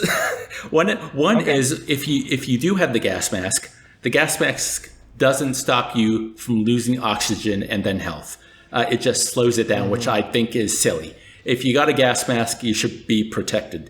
But I guess they wanted to create, still have moments of tension because there's a lot of explorable area in those side rooms if you want to do it. And I did go through most of those doors just to collect things.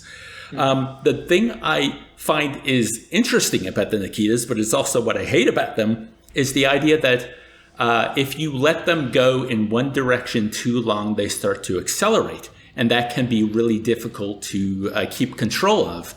So I don't know if you both did this, but every time I used the Nikitas, it was almost I was like Snake or stair, creating stairs with them. I wouldn't let them go in one direction for more than a couple seconds because I didn't want to lose control as it sped off. Drew, is that how you handled this, or were you just going, I'm going to have it go as fast as possible and do a sick drift? No, I tried to have confidence with letting it just fly, but there were tons of moments where I just like wait, and I like adjusted it like 5 times, and I just slowed everything to a crawl, which actually did cost me a lot of missiles because there's a fucking gun camera right there. So if you like slow down too much and adjust too much, it'll just shoot it, and then you're down a missile. Wild, right? Yeah.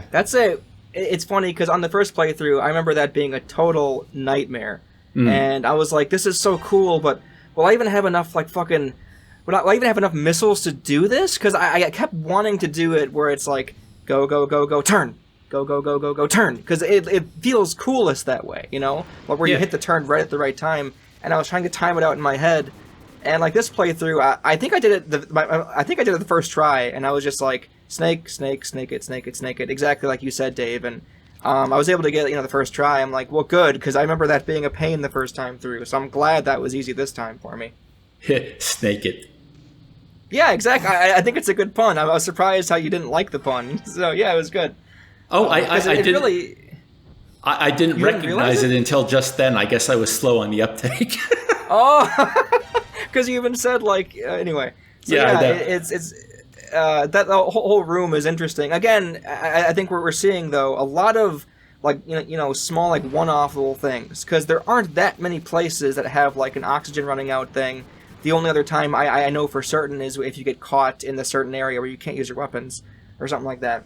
It's interesting how we keep getting here's a section that's only like this small little bit of gameplay, and then after that we move on.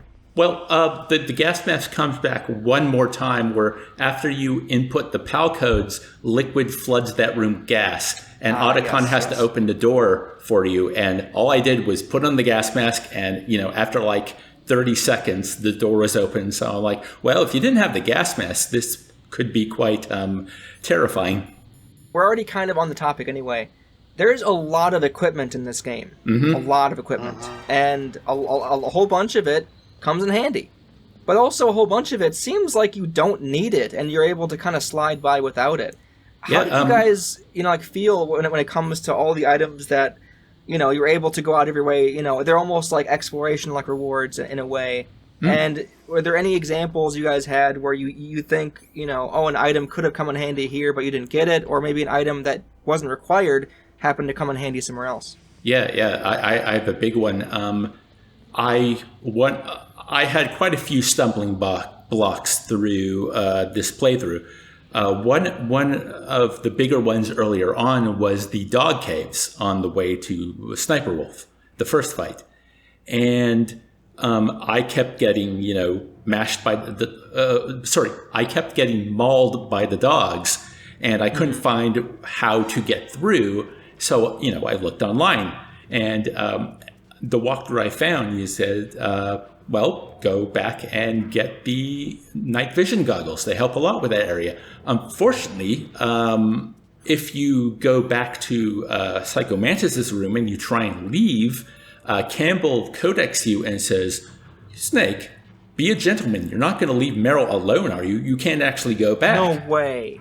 Yeah. So I was like, oh, shit. I have to get through this section without the thing that makes it easier. And then, the way I eventually got through was something I'm not proud of, but, I just mowed down all the dogs. Yeah. No, they would fucking not deserve stop it. freaking... They wouldn't stop freaking lunging on me. I got backed into a corner. I had no other choice when I did that section. That is... I see. It's so interesting hearing that. I didn't even know, like, that little extra.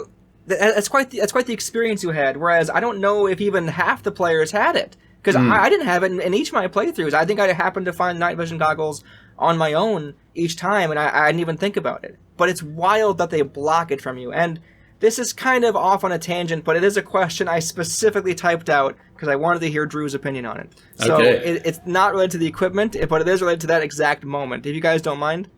Drew, I guess I assumed you would be talking about like Meryl a bit more than you have, but I said, Drew, you've talked about Meryl a bit. How did you like getting to the first Sniper Wolf bit after Mantis, where she declares, "I'll take the lead, follow me," then disappears from vision, even though she just admitted Snake knows more than her? I was so fed up with her by that point already. Not only is she such a fucking pick-me girl, she insists on fucking... She decides at the last second to not be a pick-me girl. And so... and takes the lead when she admitted she literally doesn't know anything. So when the time came, the only reason I did the Sniper Wolf fight is because the game asked it of me, not because I actually cared. And I'm sure you can assume what outcome I ended up taking. There's also stuff that's like not even about Meryl herself, but just the fact that the game makes you fucking backtrack all of that way to get the sniper rifle and then come back to do that fight, which is tied to Meryl. And then just the fact that if Meryl lives or dies is tied to that fucking annoying torture sequence. Yeah. That also makes me hate her way more. On top of just everything about her character being the worst thing ever. That's so interesting. So like you're saying an inconvenience in the game, it didn't have you hating the creator, but it had you hating like the character it was tied to. Well, yeah, because it's like, oh my god, if only you have to go get a sniper because Meryl's being shot with a fucking gun, and then you have to backtrack all the way back there, and you get back there and she's not even in the spot anymore, and you're like, what the fuck? What is this? And you have to do like one of the worst fights in the game. And then you have to do one of the worst like mini game. You have to do one of the worst Mario Party mini games ever to choose the outcome where she doesn't die in the end. And I was like, bro, it's 11 p.m. I'm freaking tired. I don't care about this. Meryl can fucking die. And I lost the torture sequence and I went to bed. It's funny because at the time, like Liquid even taunts you saying, "You haven't saved in a while." Oh my god, dude. That's hilarious. Dave, did you have anything to add to all that? Well, just that area as well, that confused me when Meryl said, "I'm going to take point in the dog caves," and then you, because previously she led you to Mantis's room. So it was very she's there on screen and she waits for you if you want to go dick around. It's very, okay, I'm following Meryl. Then you get past that into that new area and she says, "I'm going to take point."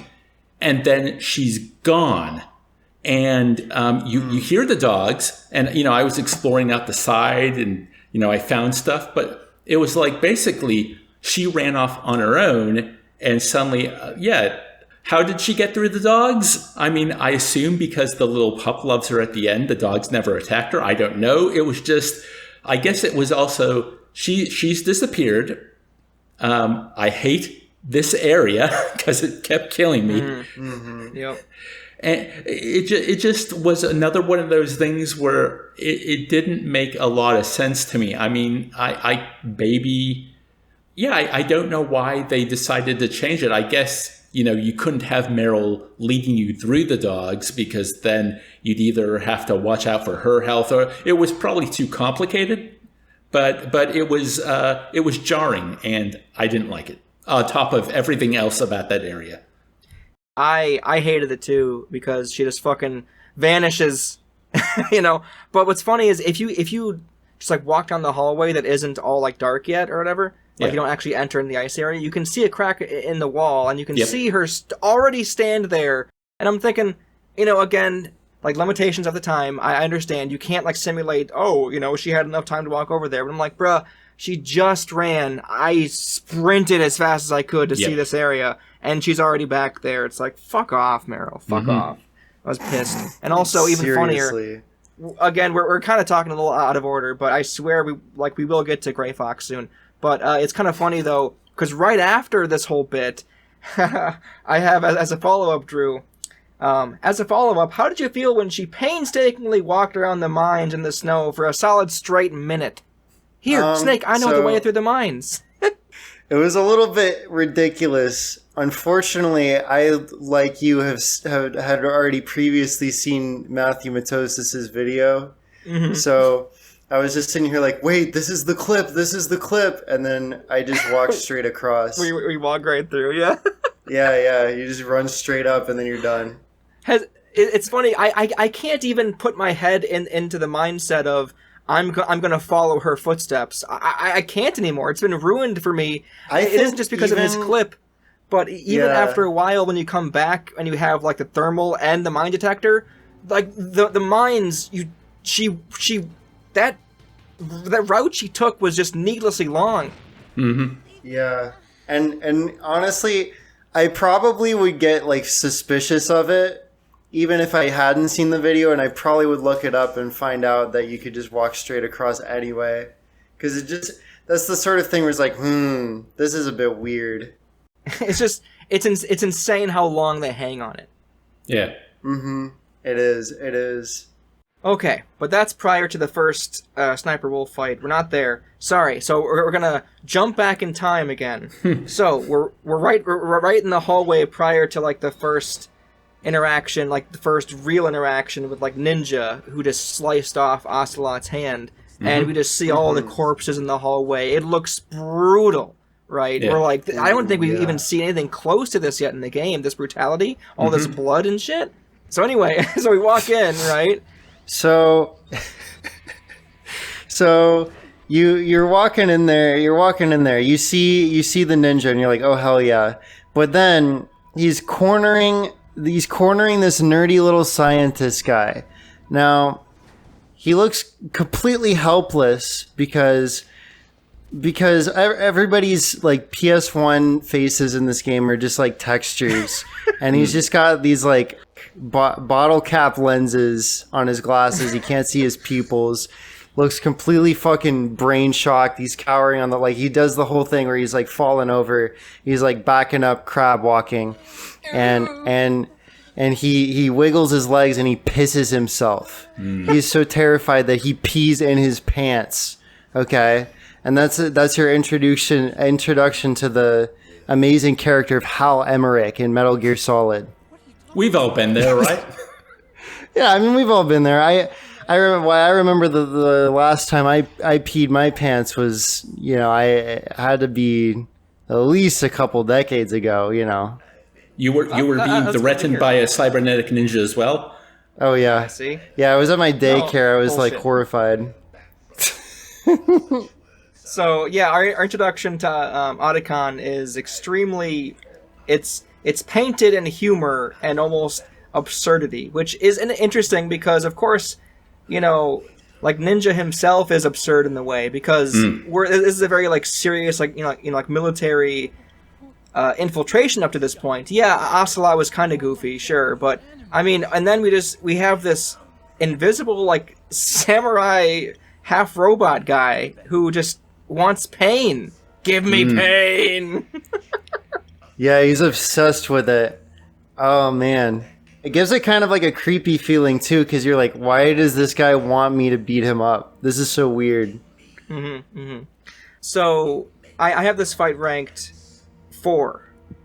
Yeah, I've got him at number 4. I've got him at number 4 as well. And not even just because it's like, it's one of those story-driven fights, but it doesn't just like ask you to do the same thing over and over again.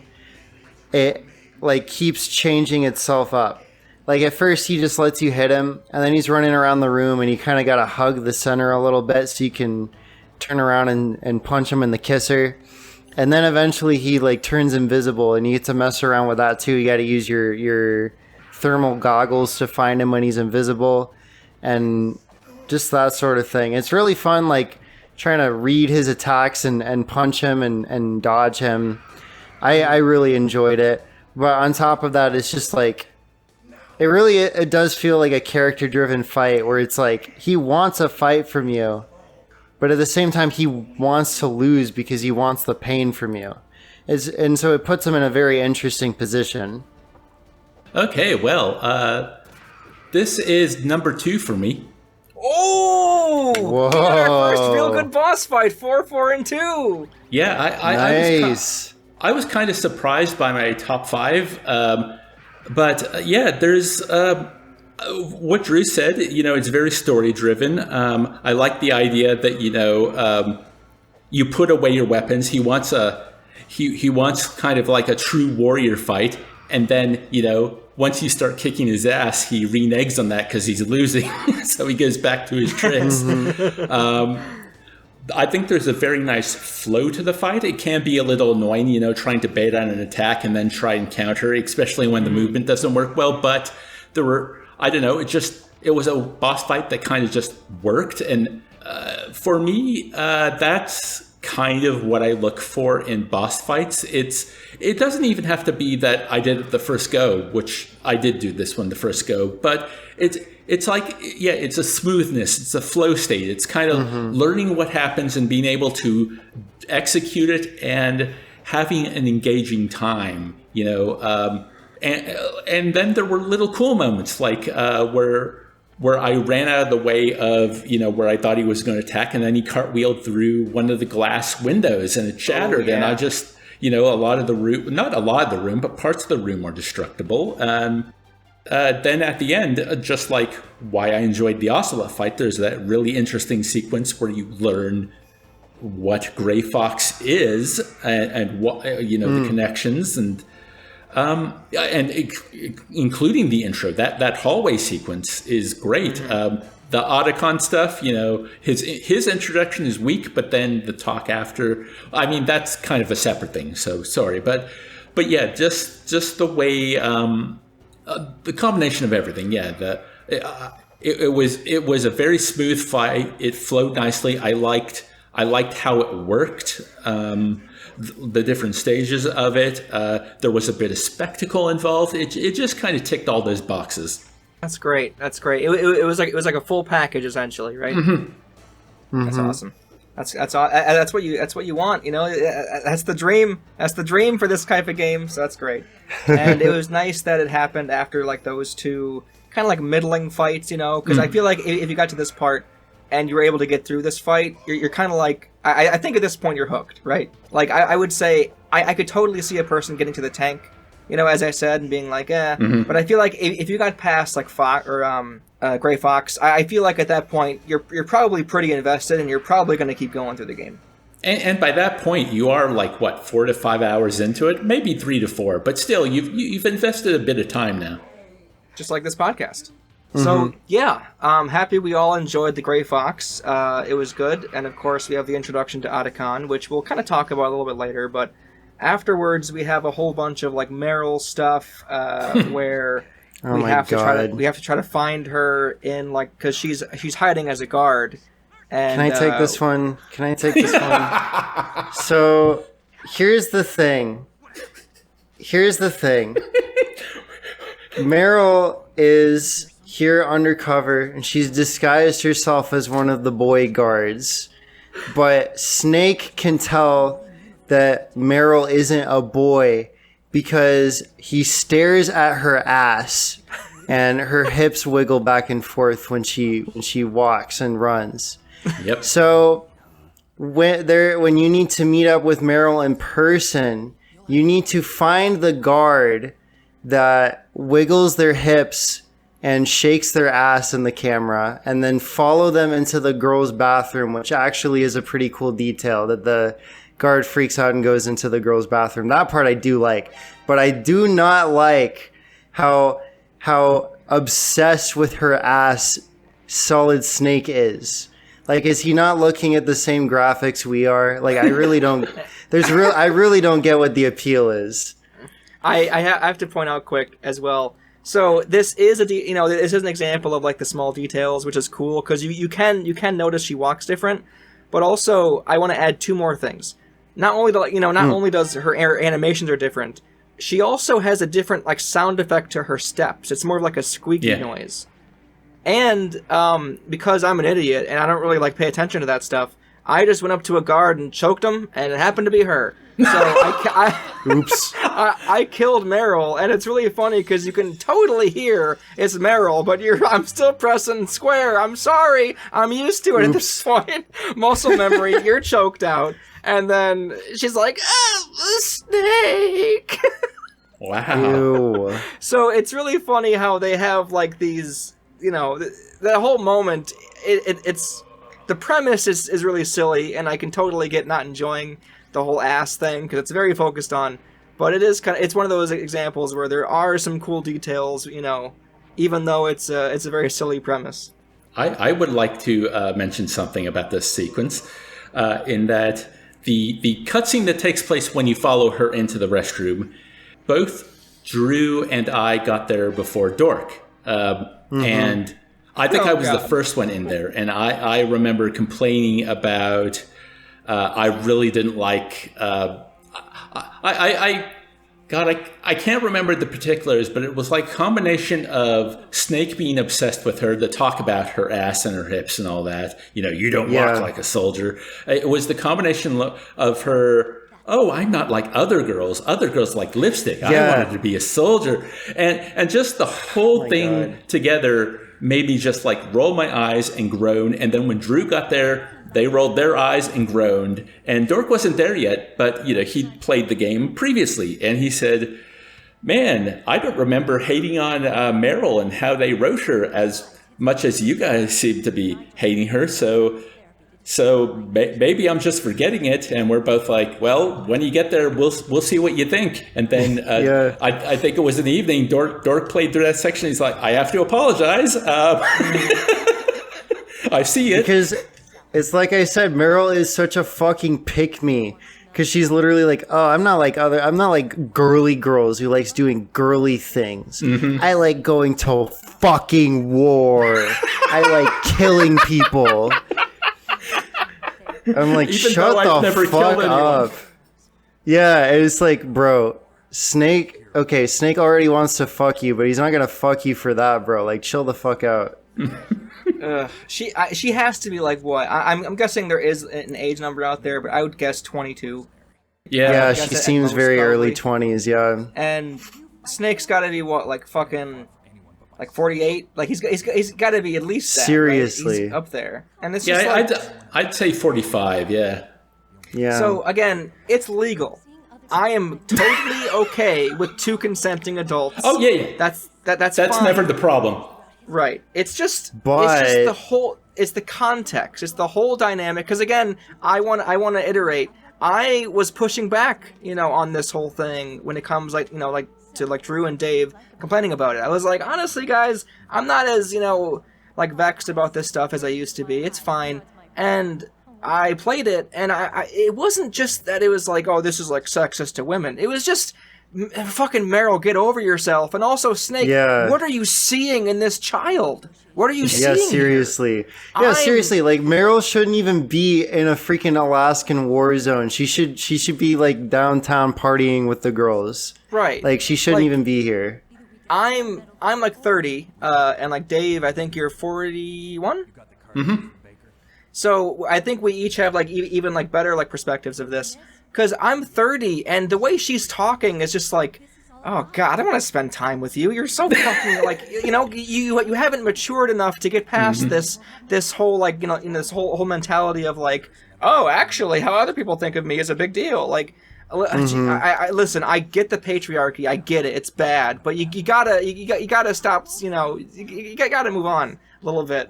So it was just eye rolling to the crazy degree, and I totally agree with you guys, at least in that extent. Mm-hmm. And it was just another example of what I said before, where like the romance stuff, that wasn't as harsh on it, because the eye rolling in that sequence was more Snake lusting after her, and then her I'm not like other girls bit. But like the romance stuff does always seem to be so not in line with the rest of the game, even though the game walks that serious, goofy line. The romance stuff always seems to be like a blindside, really. Every time it comes up, I'm like, oh, I guess we're doing this now, but man, it just doesn't work for me. I will say, we haven't talked a lot about like the whole codec conversations, but I mean, I don't think it has to be a huge here's the time. Mm-hmm. But I have to say, because we're on the topic of Meryl, so I would say like the vast majority of it, even after, if you choose to save her, even the stuff at the end, it feels very okay. Again, you guys can do what you want, but I don't know how this happened, because you guys are only bonding over very like superficial shit here at this point. Trauma, basically. Yeah, exactly. You guys are bonding over trauma, which is not the good basis of any relationship, I don't think. At least, who knows? I haven't got experience. But I will say, I think there is a singular moment in like one of the codec calls where I was like, oh, okay, I'm starting to get some chemistry here. Because I think they just had a little joke and they each laughed at it. And I'm like, oh, okay, finally, here's a genuine conversation where they're enjoying each other's company. Because every other dialogue in the entire game with them is about serious shit. And it needed some more of that, like, lighthearted, like, brevity, kind of thing. I don't know if that's the right word for that. Well, yeah, it's like you got the two people in the war zone, they're partners together, but, like, like a buddy cop kind of thing. That's what you need. Like old Dave and Hal. Exactly. Yeah, exactly. Classic. Dude, they were a better couple. Don't even. I don't want. No, we're not going to get into that until MGS2 at the or I think MGS4, right, Dave? Oh God. Look, I don't really want to drop too many hints about the future games, but sure. Okay, so anyway, I think that's all we had to say about like the whole like Meryl bathroom scene. Right? Does anyone else have any? Oh my God, I think we got it. I think I finally got it all out of me. We had to talk about it. We did. We had also, to. A cool small detail, in the other bathroom, there's a guy taking a piss. You can choke him out. I choked him out every time. You just got it. It's a rite of passage. It's just what you do in MGS1. Well, I guess I'll have to get back to that point again, because I didn't do that, but I'll do it next time. Drew is a special child. I am. You're like, I don't have to choke him out. He's taking a piss, whatever. Or did you even go into the men's bathroom at all? I did, but I hid in the other stall. It'd be really funny if you walked in, you're like, oh, occupado, sorry, and you walked out. Yeah. Oh my God. And then just like sprint it out. So, after this part, we have a very small section, right? I'm going to mention it because it is so small, where it's like, hey, Snake and Meryl get to walk around together, and like 2 feet later, right, we fight Psycho Mantis. Yeah. Yeah, so, they don't even get to do a Last of Us walk and talk. Like, they just go to the next boss. Oh, thank fuck, right. No, so this whole intro part is, I guess, interesting. I don't know why Snake doesn't acknowledge it right away, but basically, prior to you even walking into the room, like, Meryl clearly gets, like, taken over by something, and she's like, I am a normal person. Let us go, Snake. It's like, hey, Snake, you want to be like, hey, Meryl, what the fuck? What did you just say to me? That's not... Anyway... So they walk in, right? Can I just mention, like, maybe it's part of the humor of the game, but for a super soldier war hero legend, Snake is pretty oblivious. Yeah, a little bit. True. I think the main problem with this whole lead up scene is basically like she's like, I'm fine, let's keep going. And then you go in and she starts like trying to put the moves on Snake, right?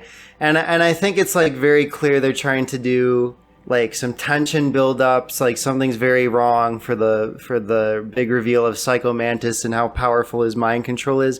But it's just very tropey in a way that's not particularly endearing, you know? I almost wonder if this is like a moment where... I think this could be a thing I've already mentioned before, but it's almost like the Seinfeld effect, where anyone who watches like Seinfeld these days will think, oh, this is just like everything else I've already seen, but like a whole bunch of shows copied what like Seinfeld... It was really original at the time, and I wonder if this is kind of the, you know, almost the same thing, because I can totally see what you're saying, Drew, but I haven't played this in 1998, so I wouldn't even know. I would have to disagree because I think there's a lot of like other supernatural like horror films where I'm like, I've just seen that sort of thing in so many stories where it's like something happens and then somebody gets taken control of, and then to kind of feign it before an attack scene, they're like, oh, I'm fine, let's keep going, you know? Like, I've just seen that so many times. I'm just kind of like, okay. Interesting. I don't doubt you at all. I guess I don't really have anything that, you know, like spring to mind, and if I did, I would probably say, not in games though, right, Drew? Not in games. Not in games though.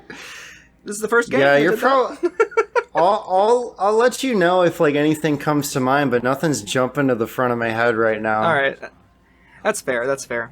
Yeah, but she's all like, "Love me, Snake. Love me," and it's like, all right. This is the one part of the dialogue where I think they should have changed it a little bit, because it's cheesy in a way that just feels uncomfortable, but not. Here's the thing: I don't think it was a successful uncomfortable that I think they wanted us to get. I was just more like, this is like juvenile, almost like 8th grade, even like younger than 8th grade language that she's using. Like, she's an adult and she's saying, "Love me, Snake?" Yeah, like seriously. Oh my god. I don't know. It kind of hit me as odd. I'm not sure like if you thought the same way, Dave, but I don't know. I mean, I was still, I guess, coming off the... Actually, I wasn't, because right after the bathroom scene, I saved and I did the Mantis fight the next gameplay session. So there was a disconnect between those two things, but I was thinking, you know, coming off, sighing inwardly at that bathroom scene, and then you walk down that corridor and, yeah, she gets taken over. And I think as well, I was trying to just roll with it because I'm like, okay, yeah, I remember Meryl was a part of the Psycho Mantis fight, and I guess this is setting it up. Let's just get through it so we can get to the Psycho Mantis introduction, because I remember liking that. And without further ado, we have the Psycho Mantis fight. So I think we'll probably explain the cool parts as we like defend our ranking. So let's just kind of get through our ranking first, all three of us, and then I'll assign who the leader is. So Dave, let's hear how high you have this one. Okay, this is actually interesting because there's a lot about...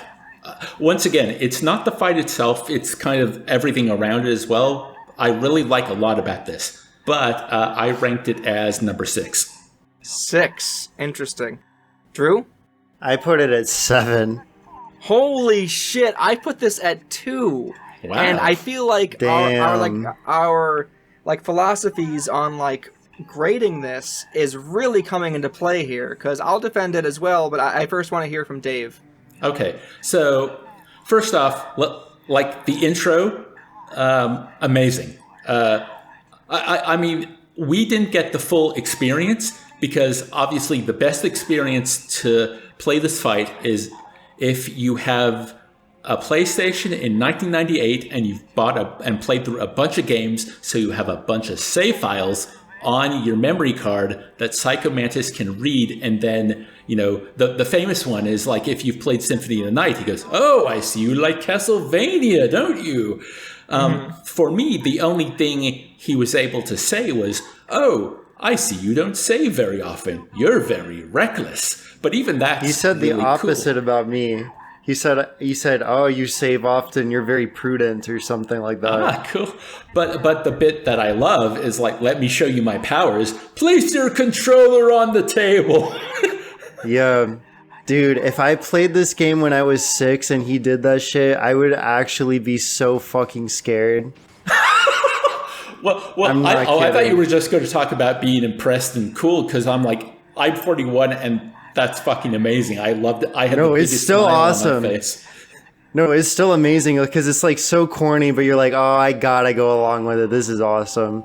I don't think we'll talk about this because it's not part of a boss fight, but similar to when, I don't know if you guys did this, but after one of the torture sessions, I contacted Colonel Campbell and Snake asks if Naomi has something that can help with the pain. And Naomi goes, oh, yes, actually, take your controller and place it against your bicep muscle. And basically, you know, it's using massage to heal you up. And your Snake's like, oh, that's really great. Thank you. And like, you know, that's an echo of... It's like it's not real, but you gotta go along with it. Yeah. Well, it's a really cool use of kind of an added element of immersion. Like, I won't go into it, but actually, yes. If you go to my channel and watch my video on 9 Hours, 9 Persons, 9 Doors, I start that video off with a story about my favorite part about No More Heroes. And that's a very similar thing. It's kind of using something external that the controller can do to greater effect. And yeah, so while going back to Psycho Mantis, while the reading your memory card or talking about how often you save is cool, it was the controller thing that I really liked. But now you probably want to know why it's not as high as possibly you are, Dork, and I'd love to hear why you... Is it all right if I interject quick, though? Oh, of course, yeah. So, about the whole, like, gimmick thing, again, it's really cool, and I totally agree with you that, like, having certain gimmicks like that and, like, using them in the game can enhance your experience. Like, you almost feel closer to it. I would say with Rumble, it's more of like a tactile, like you're actually getting, you know, like to feel something in that game world in your hands. It's cool like that. Because games don't make me feel anything. Oh my god. Okay, so I have a question for you then. Mm-hmm. If the exact same thing happened in the next 20 games you played, like the next, for example, if you for some reason were like, I'm going to play a bunch of PlayStation 1 and PlayStation 2 games, and somehow 18 of the 20 of them you played had something to, you know, hey, you can use the Rumble, and like it tried to do like a little gimmick thing with it, it would wear off, wouldn't it? Yes and no, because I have a memory where, like many of the games, it's actually the same thing like with the No More Heroes thing. Many of the games that used Rumble did it really badly. A memory I have is Final Fantasy VIII. It would use Rumble during the cutscenes when, you know, like a gun was going off, or, you know, basically when bombs exploding. It was to add to the bombast of the scenes, but there was no subtlety to it. Obviously, through this game, you recognize that you have options. You can really use the Rumble in different ways, but in Final Fantasy VIII, the Rumble was always like on 11 for everything, and you didn't even want to hold the controller when a cutscene was going on, but you couldn't really put it on your table because it would just, you know, it would wake the house.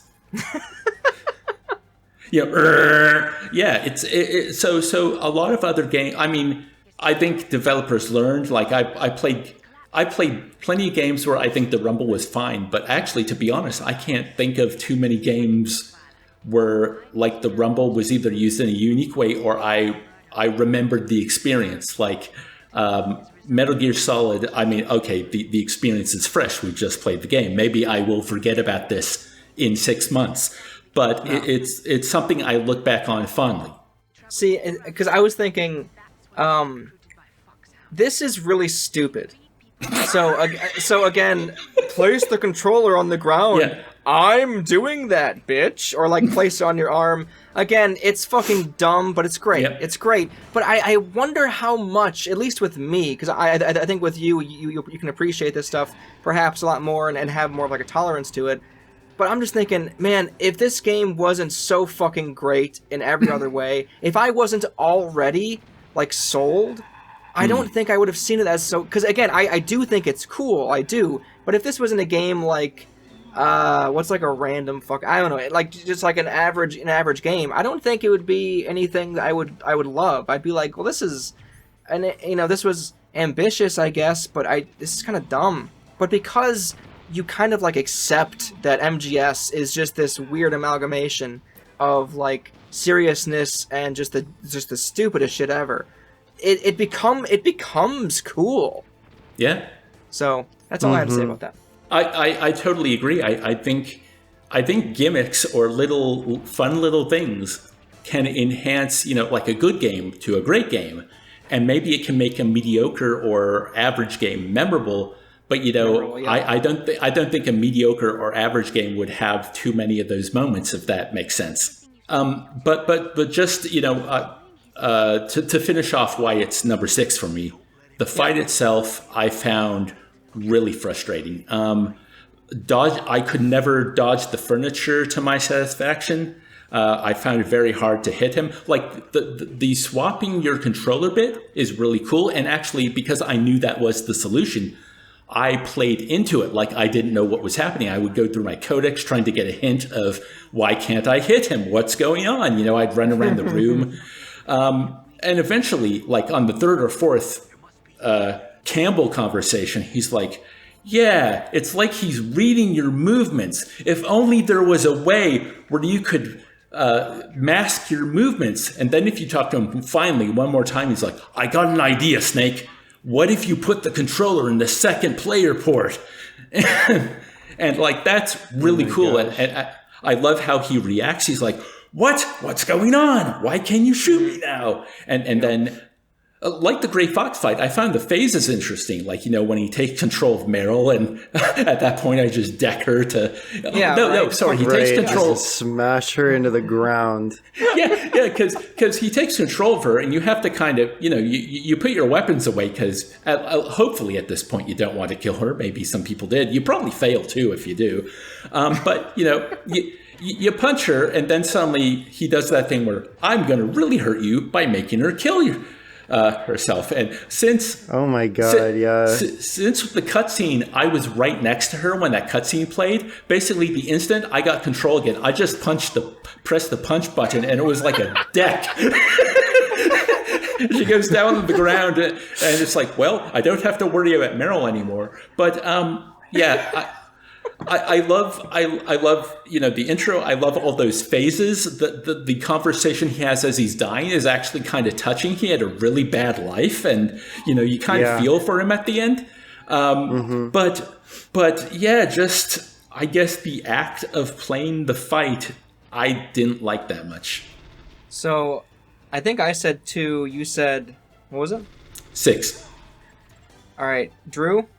Yeah, I put it as 7 because obviously the story stuff with Psycho Mantis is great, but I was trying really, really hard to just rank them as purely like what's in the fights mechanically. And once you change the controller port, like you basically you can just walk up and punch him over and over again.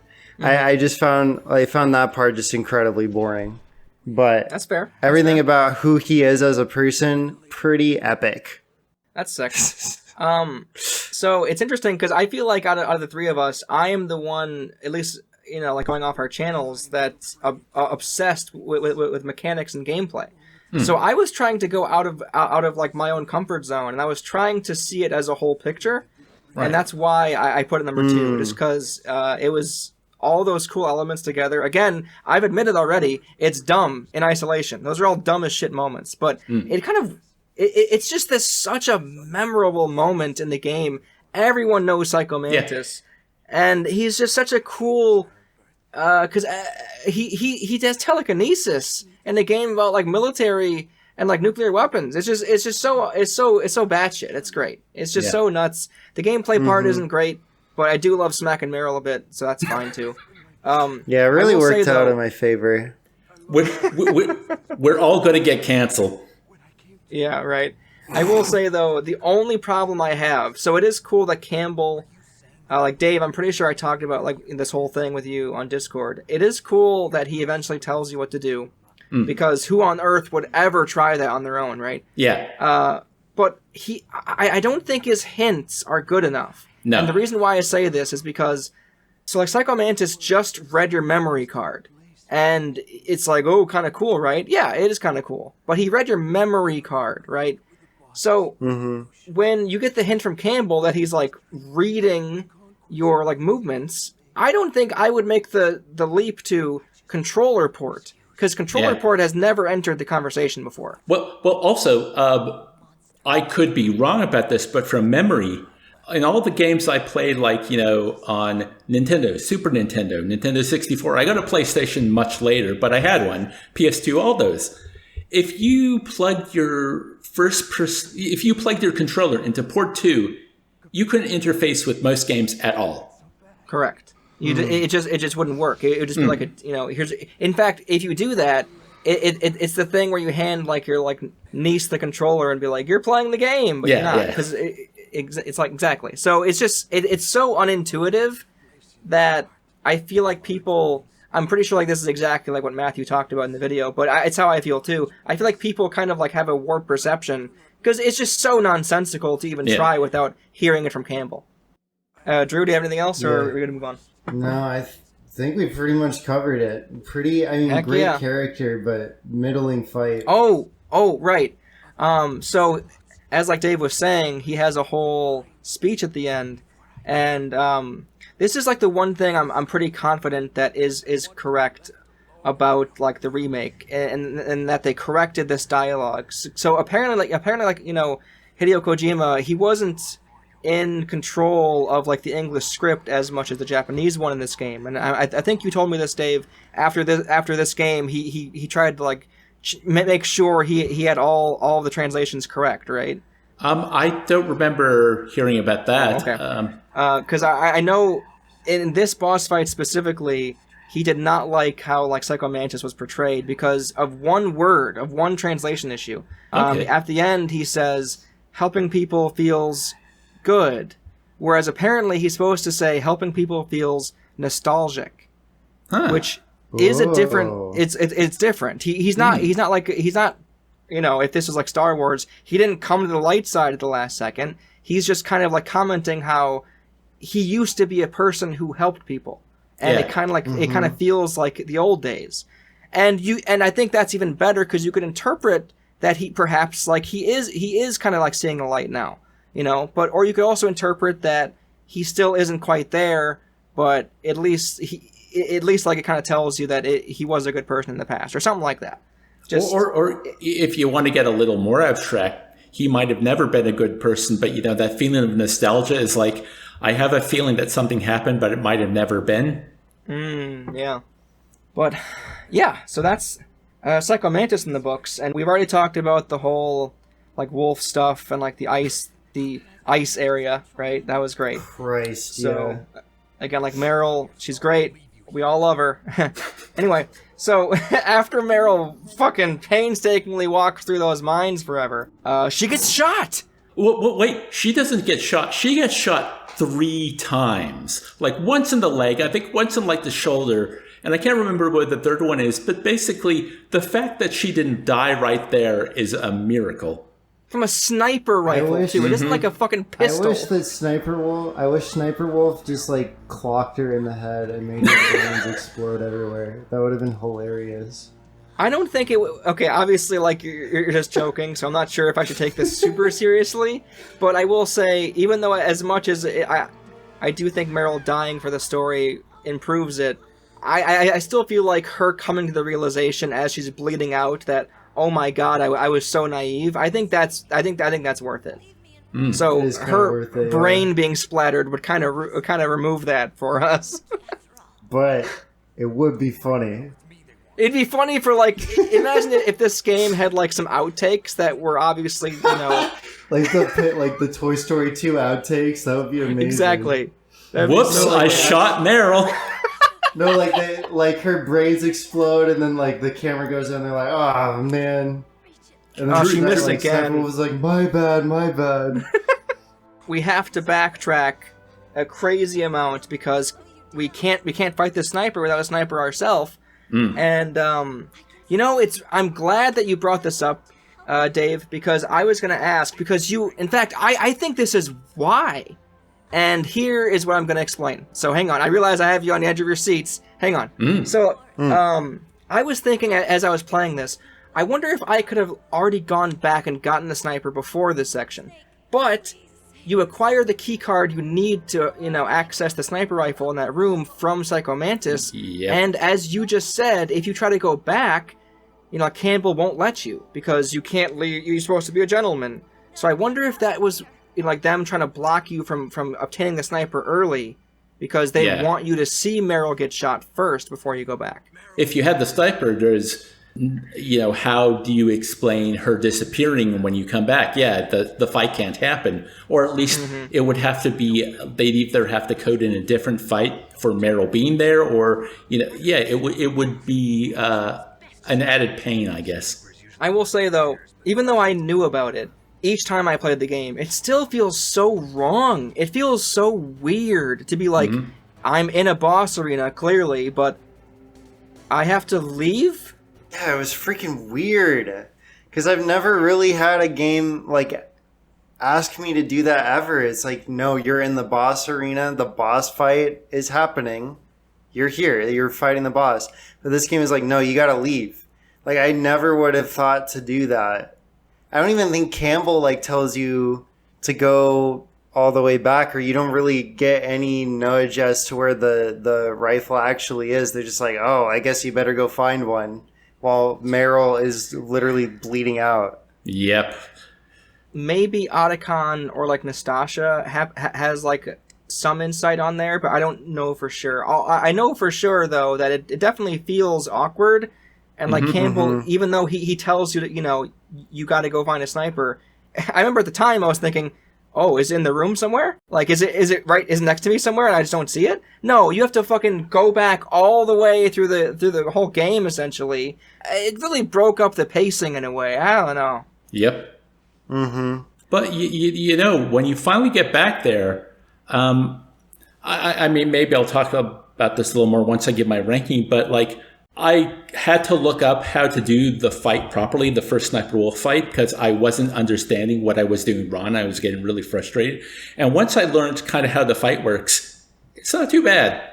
We aren't there yet, Dave. Oh, sorry. So, we come back, and we have the fight. Okay, yeah, we're essentially there, Dave. We're there. Right. Okay, we're there. No, but it is kind of funny that... Shit, I was going to say something about this. Oh, yeah. Because it's even worse, though, because they make you go through that goddamn wolf section more times. But you know fuck what's off. even worse? You know what's even worse than the wolf section? That fucking diagonal barrel in the laser room that has the rifle in it. Yeah. I'm so angry. Pissed me off. So here's the thing. So when you push the button to make Snake lay down on the ground, and then you can only rotate at 90-degree angles. But so there's this room where you have to sneak through a gap in these lasers so you can get the sniper rifle, which is fine. But when you're leaving, they put this there's this barrel lying diagonally on the ground right next to the lasers. And it puts you at a really awkward angle. It pushes you into the laser basically when you rotate. And when that happens, you're basically screwed because that whole room is a tinier room inside of a room that's already full of guards. So they can just corner you instantly. Freaking stinks. Oh, I think I failed that twice. I also failed it because I tried to choke out a guard on the way there and I got caught. But that happened all through the game. Though the crawling, especially because Snake's movement is so awkward. It's like his legs are kind of jutting out from him at not an awkward angle, but the way you're moving, it almost feels like it's a Bennett Foddy game. You know what? I can kind of understand what you're saying. Yeah. I had completely, I guess maybe tried to pave over that memory, Drew, until you brought up the room, and then it just came right back, and the surge of anger, oh no! So we have the sniper, and we go all the way back, and we have the first Sniper Wolf fight, and I will let Drew lead this one off with their ranking. I put Sniper Wolf 1 in 10th place. Wow. I have her at 9th place. I'm at 8, so we're we're in a row. All right, Drew, Yeah. what do you got? Well, it's just not fun. Looking back on it, this was one of those fights where I was sitting on my couch, I was thumping my leg because the fight was stressing me the fuck out. And I was literally like yelling at my TV, and I was literally saying things like, "Oh, come on, what a bitch. Are you serious?" Like that kind of thing. Like, because I was so stressed out, because not only do you have to keep like tanking down diazepam, to make your sniper aiming steady, because when you don't take it, the heartbeat makes your hands rumble and your aim kind of goes all over the place. It makes it difficult to aim. But on top of that, and having to do your best to line up the shot, if you don't shoot her fast enough and figure out where she is, which the sniper rotates really fucking slowly too. If she shoots you, your aim bounces off to the side and in like kind of a random angle. So it just is, that also just sets you up for complete failure. It's just insanely frustrating, especially because you're stuck having to aim down the middle of a hallway. You don't have any real options to move and keep trying to be offensive. You can only be defensive, really. I will probably talk about the aiming again in Sniper Wolf Part 2, so I'll hold off on that. I don't have much to say besides what you said. So, Dave, do you have anything to add? Yeah, actually a lot. I didn't find any diazepam. I had that for Sniper Wolf 2, but number one, I had to do it with the heartbeat. And actually, you bring up the heartbeat, that's another, I guess, really cool use of the rumble. Whenever you're looking down a sniper scope, you feel the beat of Snake's heart. I think that's really cool. So I think both of you might enjoy the fight a little more if you'd known about like the R1 equip unequip thing, because it allows you to be a little quicker with it. So the way, because I was getting really pissed off about the fight, I try and set up in the middle, and it takes you forever to find her, and then usually have to, like, even before you find her, she shot you, so yeah, your scope's all off. And when you're trying to aim at her, if the heartbeat happens, you miss the shot, so you gotta run around to try and get more ammo, which does slowly come back. It respawns, but then looking up how to actually do it, how there's those two walls on either side of the hallway. If you lean up against them, the camera changes, so you're looking right down the hallway, and you can see the red dot of, like, obviously this is like for gameplay purposes. She doesn't actually have a laser scope on her rifle because she's supposed to be a really good sniper, and that would give you away. But you basically get to see where she's aiming at with a red dot, and then the line follows her back to where she is on the balcony. So you just wait until she gets up and runs to a new position. Then you can run into the middle of the hallway and hopefully set up and move to where she is and fire before she hits you. The problem I had was, I would wait till like she's hiding behind the pillar, and I'd run out, and halfway through setting up, I'd get shot. It's like, wait, you were supposed to be transitioning. How could you shoot me in that time? So that pissed me off. But for the most part, the fight was decent when, you're waiting for a moment to actually set up and fire on her. Without the diazepam, it was much harder to get a good shot on her. But I didn't hate this fight once I knew what to do. But as you can see from it being number 8, it wasn't a favorite. I'm sure I'll have more to say when we get to like the Sniper Wolf Part 2, but I want to say up front that I think the idea of like dueling snipers is really great. So I can't hate it too much because the idea of the fight is so cool. And I also have to admit, if the control scheme was exactly how we'd expect in like a modern game, it would be so easy, and it would be way too fast-paced, too. So it wouldn't get the right feeling either. So, God, the controls for it are so... I'll talk about it later. I promise I will.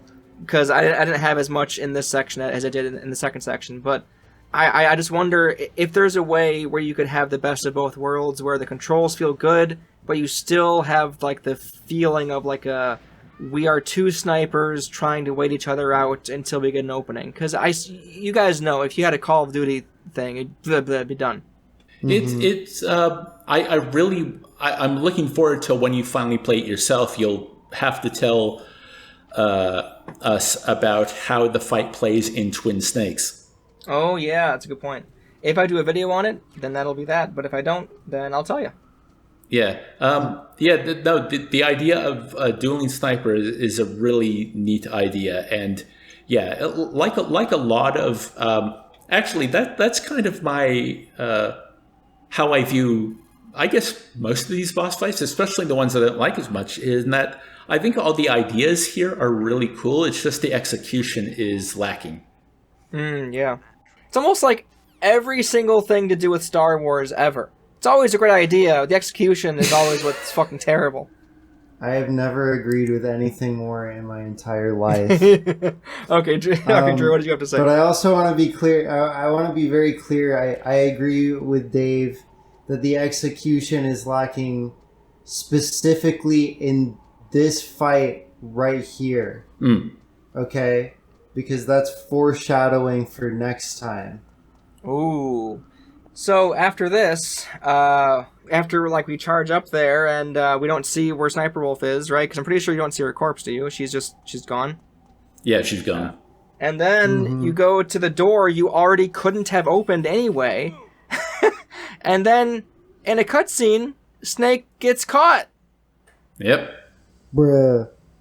Literally, like, in terms of, I don't want to do this. I don't want to, every critic does this, but I mean, ludonarrative dissonance, anyone? Like, come on. Like, it's just a thing in action games, I guess, where they have to get caught on the most basic of shit, even though through gameplay you've already demonstrated that there's no way you would have gotten caught. But here's where it's worse. Because Sniper Wolf walks up to you, not a scratch on her. She could have at least been like limping or covered in blood or something, yeah. It's as if she didn't even fight you.